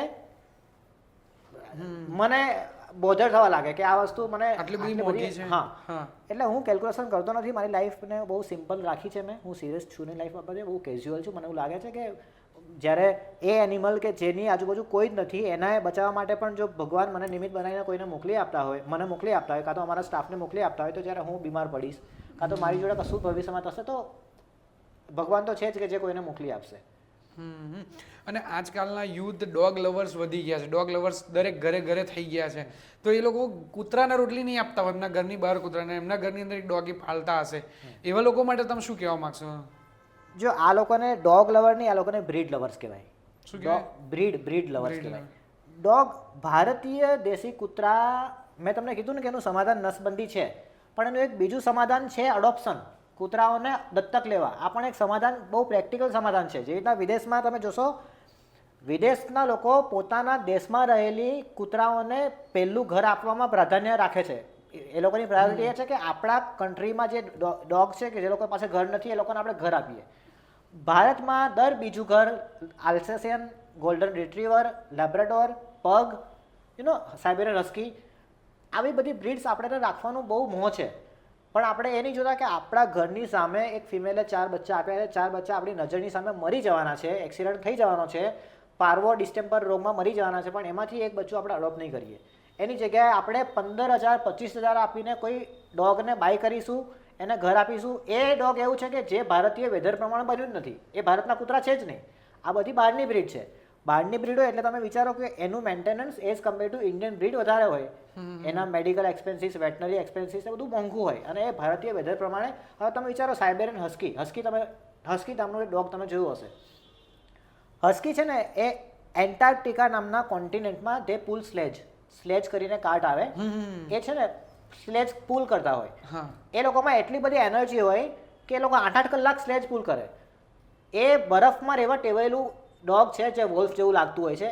એ ડોગને તમે ગુજરાતમાં લઈ આવો છો, હજી તમે હિમાચલ સાઈડ લાવો આ ડોગને તો હજી સમજ્યા. એના પણ વેધર તમે એના બોડી ગુજરાતમાં તમે હસ્કી લાવો છો, હું આ લોકોને ટોન પાડીને એવું કહું એક કામ કરો, તમે ઘરમાં છે ને બરફની પાટો ગોઠવી નાખો પહેલા. અચ્છા, હવે આ લોકો એવું કમ્પ્લેન કરે કે હસ્કી છે ને મારા ઘરનું ફર્નિચર તોડ નાખે છે, ફર્નિચર કાપે છે. અગેન એ જ છે કે હસ્કી એ વસ્તુ છે કે જે 8 કલાક સ્લેજ પુલ કરે છે, 8 કલાક એ ખેંચે છે, એનામાં એટલો બધો પાવર છે. તમે શું કરો છો, સવારે અડધો કલાક, સાંજે અડધો કલાક ચલાવવા લઈ ગયા, તમે ખુશ. એટલે એનો તાકાત એ કાઢશે ક્યાં, પાવર કાઢશે ક્યાં? તો એ જ કરશે એમ નથી કરવાનું. ઘરમાં કંઈ ફર્નિચર કાપશે, કોઈને હેરાન કરશે, ક્યાંક ભાગ કરશે. વસ્તુ વાંક એનો નથી, બિહેવિયર એનું જે છે તો રહેવાનું જ છે. વ્યક્તિની વૃત્તિ કાં તો એનિમલની વૃત્તિ ક્યારેય ચેન્જ નહીં થાય, બિહેવિયર એ જ રહેવાનું છે. એ આપણે સમજવાનું છે કે આપણે આપણા ઘરમાં કઈ બ્રીડ રાખવી. એનિમલને ઘર આપવું એ આપણી બહુ પ્રાયોરિટીવાળી ફરજ છે. એવું કહેવામાં આવે છે કે તમારી આસપાસ રહેલા એનિમલ્સ જો સ્કેલ્ટન થઈ ગયા હોય ને, એ હાડપિંજર જેવા ફરી રહ્યા હોય ને, that is a big question mark on your humanity. એ તમારી માણસાઈ પર બહુ મોટા ક્વેશ્ચન માર્ક છે જ્યારે તમારા ઘરની આજુબાજુ રહેલા એનિમલ્સ હાડપિંજર થઈને ફરી રહ્યા છે. એ બહુ મોટી વાત છે આ જોવા જઈએ તો. 100%. અને કોઈ વ્યક્તિને એવું હોય કે ભાઈ આરએસએસ જેવું અમારે બી આવી રીતે સેવા સ્ટાર્ટ કરવી છે, એનજીઓ સ્ટાર્ટ કરવું છે, તો કરી શકે ખરું? અને કયા ધ્યેયથી સ્ટાર્ટ કરી શકે? ધ્યેય સૌથી પહેલાં એ હોવો જોઈએ કે હું આ કામ કરીશ તો મારે દિલથી ભાવ છે કે હું આ કામ કરીશ, અને હું આ કામ કરીશ તો હું ગીવઅપ કરીશ કે નહીં કરું. ગીવઅપ કરવાનો ટાઈમ મારો ક્યારે આવશે? 2 વર્ષમાં આવશે, 5 વર્ષમાં આવશે, 10 વર્ષમાં આવશે કે ક્યારેય નહીં આવે? જો એને લાગતું હોય કે મારો ગીવઅપ કરવાનો સમય ક્યારેય નહીં આવે તો પછી આ કામ ચોક્કસથી જરૂર છે. આ કામ પાછળ લોકોની જરૂર છે, એવા સારા લોકોની જરૂર છે કે જે આ કામને બહુ શિદ્દતથી, બહુ ડેડિકેટેડલી કરી શકે. ભારતમાં રિસેન્ટ યરમાં ટ્રસ્ટ અને સેક્શન 8 કંપનીનું ચલણને ચલાવવી બહુ ટફ થઈ ગઈ છે. સરકારના રૂલ્સ અને રેગ્યુલેશન થોડા ટફ થયા છે. તમે ટ્રસ્ટને રજિસ્ટર્ડ કરાવો, કાં તો સેક્શન 8 તમે રજિસ્ટર્ડ કરાવો તો તમારે 12 લેવાનું, એટીજી લેવાનું, પછી તમે એટીજી પછી તમારે એનિમલ વેલફેર બોર્ડ ઓફ ઇન્ડિયાનું રિકોગ્નિશન લેવાનું, પછી તમારે કમ્પ્લાયન્સીસ બધા ફોલો કરવાના, તમારા અકાઉન્ટિંગ રેગ્યુલર થવા જોઈએ, તમારું ઓડિટિંગ રેગ્યુલર થવું જોઈએ, તમારું એફસીઆર તો એવું છે કે તમારે બહારથી ફંડ લેવું હોય તો તમારે મિનિસ્ટ્રી ઓફ હોમ અફેર્સની પરમિશન લેવાની. બહુ જટિલ પ્રક્રિયા છે. આ જટિલ પ્રક્રિયામાં તમે રહી શકો. હવે મેં જ્યારે ચાલુ કર્યું ત્યારે મારો પર્પઝ એ હતો કે હું એનિમલ જોડે ઓન હેન્ડ રહી શકું. શરૂઆત તો એ જ હતું, ભાવ તો એ જ હતો, પણ હવે ચાલુ કર્યું ત્યારે એટલી બધી જવાબદારી આવી ગઈ છે હાથમાં કે જે ઓન હેન્ડ રહેવાનો ભાવ હતો ને કે એનિમલ જોડે પ્રેમથી રમાડી શકું, તો એ મારા માટે મેન્ટલ પીસ હતી. એ મારા માટે સ્ટ્રેસ રિલીવિંગ હતું કે હું આવું કરું. પણ જ્યારે આ ફિલ્ડમાં ડીપ ગયો ને ત્યારે મને ખબર પડી કે હવે હું પેપર વર્કમાં એટલો બધો ફસાઈ ગયો છું કે એમાંથી બેક આવવાનો કોઈ રસ્તો નથી. હવે રસ્તો નથી, દેટ ડઝન્ટ મીન કે હવે હું ક્વિટ કરીશ. ક્વિટ કરવો પણ ઓપ્શન નથી, કેમ કે હું હવે કરીશ તો હું ગમે તેમ આર કે પાર. હવે આ લડાઈ એવી છે કે મારે કરવાનું જ છે. હવે મને એવું લાગે છે કે ચલો એનિમલ જોડે ઓન હેન્ડ મારું રહી ગયું છે, પણ એવું બને છે કે હું ફંડ રેઝ કરવામાં, કાં તો હું ઇવેન્ટ મેનેજ કરવામાં, કાં તો લોકોને મળવામાં ટાઈમ વધારે સ્પેન્ડ કરું છું, તો એનાથી હું વધારે એનિમલને લાઈફ બચાવી શકીશ. આવું હું વિચારું છું. બટ સ્ટીલ મને કંઈક કદાચ ભવિષ્યમાં ચાન્સ મળે તો હું ચોક્કસથી એ સિલેક્ટ કરું કે હું ફંડ રેઝિંગ, ઇવેન્ટ મેનેજમેન્ટ બધું સાઈડમાં મૂકવું ને ખાલી અને ખાલી મારો સમય છે એનિમલ જોડે ઓન હેન્ડ આપું. મને વસ્તુ બહુ જ ગમે છે. અને લાઈફનો પર્પઝ કહેવાય ને, પર્પઝ હોય ને એમાં બહુ હેડલાઇન ડિફરન્સીસ હોય. હવે તમે કોઈ કન્યા કેળવણી માટે તમે કામ કરો છો તો ના, તમે લેટ્સ સે તમે ગર્લ્સ માટે કામ કરો છો તો ગર્લ્સ માટે કયું કામ? એનું એજ્યુકેશન, એનું હેલ્થ, એનું સો એન્ડ સો ગમે તે. એટલે એમાં બહુ બધા નાના પાછા આસ્પેક્ટ છે. તો હું એનિમલ્સ માટે કામ કરું છું. મને એ ખબર છે કે એનિમલમાં મને કઈ વસ્તુ સૌથી વધારે ગમે છે. મારો પર્પઝ મને બહુ પહેલાંથી ખબર છે અને એના માટે મેં કામ કરવાનું ચાલુ કર્યું હતું. સમય જતાં એવું બન્યું કે મારે આ બધી વસ્તુ કરવી જરૂરી બની, કરી રહ્યો છું. પણ જેને એવું વિલ પાવર છે કે મારે એનિમલ્સ માટે કંઈક સારું કરવું છે, એનજીઓ રજિસ્ટર્ડ કરવું છે, તો એ કરી શકે છે, નો ડાઉટ. પણ હા, ચોક્કસથી એ તૈયારી રાખવાની કે સમય બહુ કઠિન છે. ટ્રસ્ટ માટે, સેક્શન 8 કંપનીઝ માટે બહુ બધા કમ્પ્લાયન્સીસ તમારે ફોલો કરવાના છે, અને તમે નહીં કરી શકો, ગીવ અપ કરી દેશો તો લાઈફમાં ભાગવું ક્યારેય ઓપ્શન રહ્યો જ નથી. ભાગવું તો હું બધાને કહું છું કે ક્યારેય કોઈ સિચ્યુએશનમાંથી ભાગવું એ ક્યારેય ઓપ્શન રહ્યો જ નથી. ભગવાન શ્રી કૃષ્ણએ અર્જુનને ક્યાં ભગાડ્યો હતો? ભગાડવો હતો તો મહાભારત થયું જ ના હોત. પણ અર્જુનને બી નહોતું કહેતું તું ભાગ. એ આખું યુદ્ધ કરાવું તો પછી આ જીવનરૂપે આપણું જે મહાયુદ્ધ છે એ પણ આપણે લડવાનું જ છે ને, એના માટે પણ આપણે તૈયાર રહેવાનું જ છે. 100%. અને અત્યારે એક આમ 6-7 મહિનાથી વધારે ન્યૂઝની અંદર આવતું હોય છે કે અત્યાર સુધી ગર્લ્સના રેપ ને એવું બધું થતું હતું, પણ હવે એનિમલ્સના પણ રેપ થતા થઈ ગયા છે. ઇનફેક્ટ ગુજરાતની અંદર 2-3 કિસ્સા બને, દિલ્હીની અંદર 2-3 કિસ્સા મળ્યા છે. તો એના વિશે તમે શું કહેવા માગશો કે માણસ કઈ હદ સુધી જઈ શકે છે? આ ક્રૂરતાની આ ચરમસીમા કહેવાય. અને કહેવાય ને કે ભગવાન વિષ્ણુના કેટલા અવતાર થયા? 9 અવતાર થયા. 9 અવતાર થયા. હવે આપણે કોઈને પૂછીએ કે ભગવાન વિષ્ણુના 9 અવતાર ક્યાં થયા, તો કહેશે કે ભારતમાં થયા. દેટ મીન્સ આપણે બહુ પ્રાઉડ ફીલ કરીએ છીએ કે જો ભગવાન વિષ્ણુને પણ અવતાર લેવો છે તો ભારતમાં લેવો છે. પણ એની સામે આપણે જ્યારે ગીતાનું એક શ્લોક છે કે યદા યદા હિ ધર્મસ્ય ગ્લાનિ ભવતિ ભારત અભ્યુત્થાનમ ધર્મસ્ય, એમાં શ્રી કૃષ્ણ પોતે એવું કહે છે કે જ્યારે કોઈ પણ જગ્યાએ અધર્મનો ઉદય થઈ રહ્યો છે ત્યારે અધર્મનો નાશ કરવા માટે હું અવતાર લઈશ. આવું પણ તો ગીતામાં જ લખ્યું છે. ધેટ મીન્સ 9 અવતાર થયા છે વિષ્ણુ ભગવાનના ભારતમાં. તો ભારતમાં કશુંક તો એવું રોંગ થયું હશે ને જેના કારણે વિષ્ણુ ભગવાને 9 અવતાર ભારતમાં લીધા. રોંગ એ જ થઈ રહ્યું છે કે તમે વિચારો કે તમે એવું કહો છો કે છોકરીએ આવા કપડાં પહેર્યા છે એના કારણે એની પર રેપ થાય છે. વસ્તુ નથી. છોકરીએ સાડી પહેરેલી હોય છે, કાં તો એ છોકરી 2 મહિનાની હોય છે, કાં તો એ 6 મહિનાની હોય છે, કાં તો એ એનિમલ પણ હોય છે. રેપ કરવું એ ઘણા લોકોની હું બહુ ક્લિયરલી કહું કે 90% લોકો, હું તમારા પ્લેટફોર્મથી કદાચ ઘણા લોકોને ખોટું લાગશે, but 90% of the male are lustful. એ લોકોમાં લસ્ટ હોય છે. 90% લોકો એવા છે કે જે લોકો લસ્ટ હોય છે. એ લોકો બતાવતા નથી. તમારી સામે બહુ જ સારી વાત કરશે કે રેપ બાબતે પણ રેપ કર્યા વ્યક્તિ એ બહુ નાલાયક વ્યક્તિ છે, પણ જો એને ચાન્સ મળશે ને તો એને કોઈ જોતું નહીં હોય ને તો એ ચોક્કસથી એ ટ્રાય કરશે કે એ વસ્તુ એ કરે. લસ્ટફુલ લોકો છે. લોકોનું આંતરિક અને બાહ્ય બતાવવાની ભાવના બહુ અલગ અલગ છે. અને એના કારણે જે વસ્તુ થઈ રહી છે ને, મને લાગે છે કે કલયુગને અન્ડુ કરવા માટે હવે આપણી પાસે કોઈ ઓપ્શન નથી. જે રિસેન્ટલી રેપના બનાવ બન્યા છે એનિમલ્સ જોડે, એનિમલ્સ એ વસ્તુ છે કે જે કશું જ નહીં બોલે. As like that human baby, 2 મહિનાનું બાળક, એ પણ કશું નહીં બોલે. કપડાના બેઝ પરથી તમે જજ કરતા હોય તો પછી રેપ કેવી રીતના થઈ શકે? પોસિબલ જ નથી. માણસે મેલ સમાજે પોતાની માનસિકતાને સુધારવાની જરૂર છે.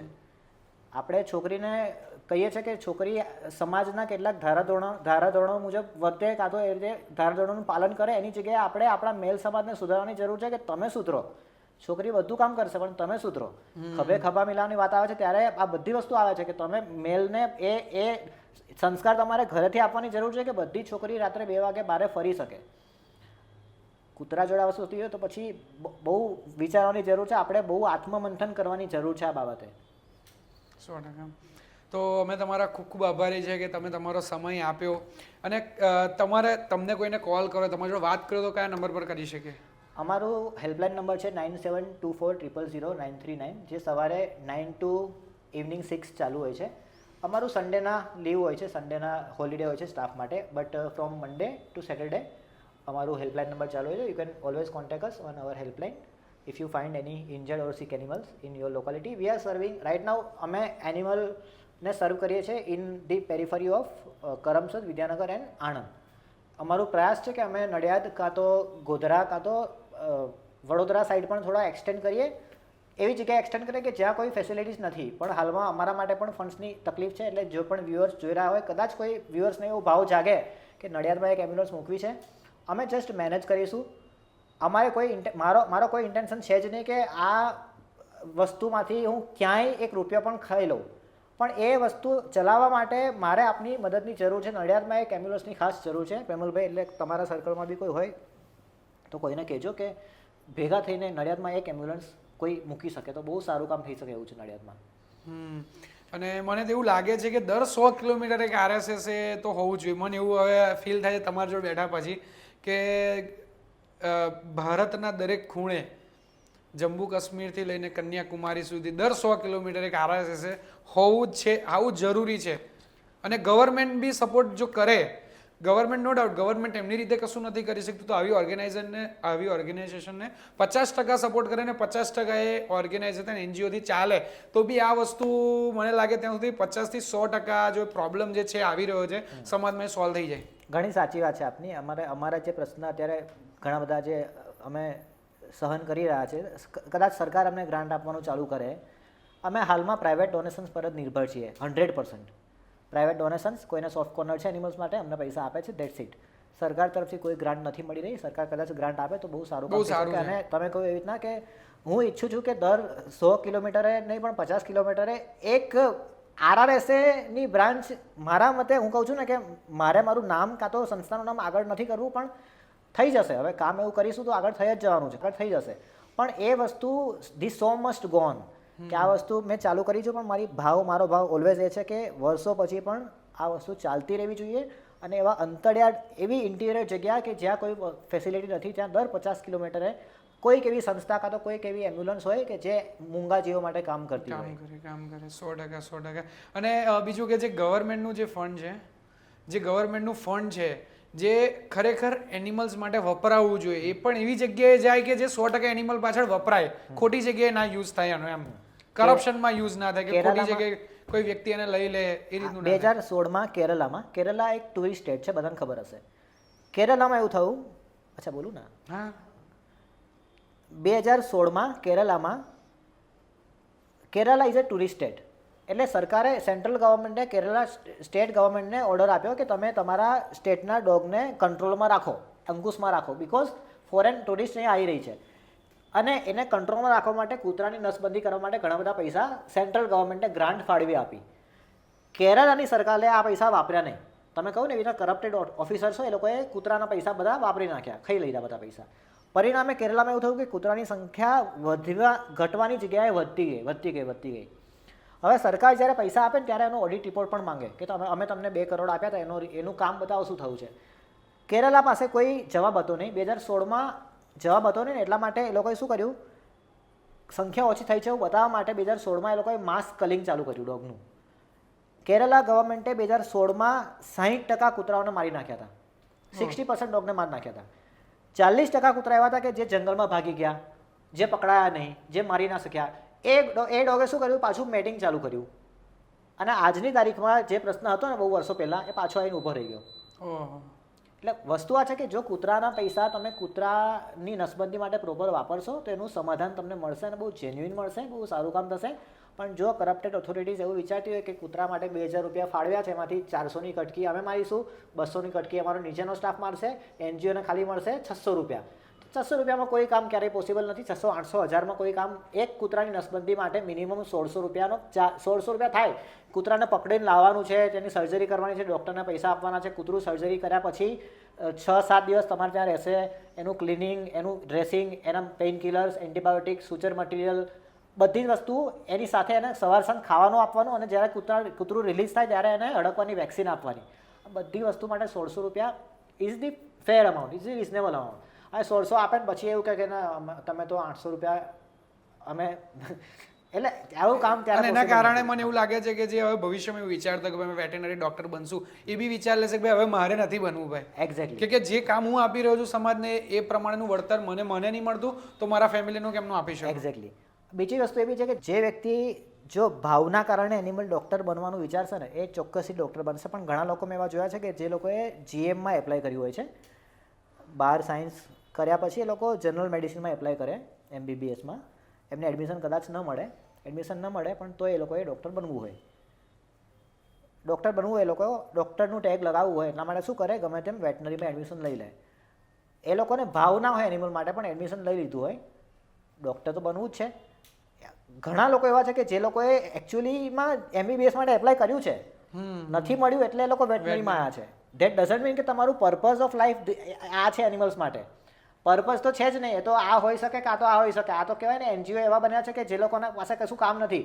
સમરમાં શું કરીશું, કશું કામ નહીં. આ સમરમાં બધા લોકો ધાબળા વેચે છે, આપણે ધાબળા વેચવા નીકળી પડો.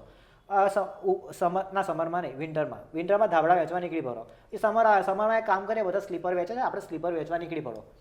એટલે એવું હોય ને, NGOsના બાયલોસ ના હોય, પોતાના કંઈ સ્ટાન્ડર્ડ કંઈ એથિક્સ ના હોય, જે બધા કરે છે કરવા લાગે, કેમ કે એમાં પબ્લિસિટી છે. મીડિયાવાળા બી ત્યારે જ આવશે જ્યારે આપણે કશું એવું કરીશું જે બધા જ કરી રહ્યા છે. મારું એવું નથી. મારું એનિમલ્સ માટે કામ કરું છું તો હું ઓલવેઝ એનિમલ માટે કામ કરું છું અને એમાં હું સ્ટક રહ્યો છું, વર્ષોથી સ્ટક રહું છું. મારે આ ફિલ્ડમાં 25 વર્ષ થયા. આજે પણ મને પણ એવો મોહ થતો હોય ને કે હું વાઇલ્ડ લાઈફમાં હું થઈ જાઉં. વાઇલ્ડ લાઈફ અમારી એનિમલની જ બ્રાન્ચ છે બીજી. હું સ્ટ્રે એનિમલ્સ માટે કામ કરી રહ્યો છું. વાઇલ્ડ લાઈફ અમારી જ બ્રાન્ચ છે. વાઇલ્ડ લાઈફમાં એક નો સ્નેક કેચિંગ કરવું કે 4-5 છોકરીઓ મને જોતી હોય અને એક વટ પાડવો ઘણા લોકો તો સ્નેકને પાછળથી કિસ કરતા હોય છે, એક વટ પાડતા હોય છે. આ બધી વસ્તુ મેં જોઈ છે કે વાઇલ્ડ લાઈફમાં જંગલમાં ફરી આવું, કેમ્પિંગ કરું, કે આ બધી વસ્તુ મને નહીં ગમતી હોય. ગમતી હશે પણ હું એક જવાબદારી લઈને ચાલી રહ્યો છું. મારું એક મિશન છે અને મિશન મારું પહેલાંથી બહુ ક્લિયર છે કે મારે એવા જાનવરોની મદદ કરવી છે કે જે લોકોને એકચ્યુઅલમાં મદદની જરૂર છે.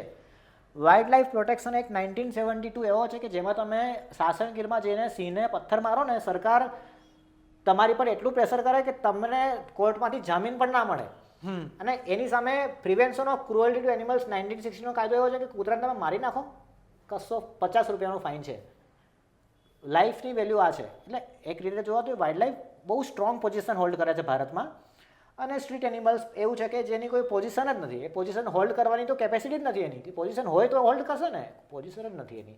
તો આ સાથે આપણે મળતા રહીશું અને ઘણા બધા એપિસોડ તમારા માટે આવા લાવવાના છે. તમને આ વિડીયોની અંદર, આ એપિસોડની અંદર શું ગમ્યું ખાસ કરીને કોમેન્ટ કરજો. તમારા કોઈ પ્રશ્ન હોય તો એ પણ તમે કોમેન્ટ કરી શકો છો, જેની રજૂઆત અમે સર સાથે પણ કરી શકીએ. અને તમારા દરેક મિત્ર સાથે વિડીયો શેર કરજો અને મળીશું એક નવા એપિસોડ સાથે, નવા વિડીયો સાથે. જય સ્વામિનારાયણ.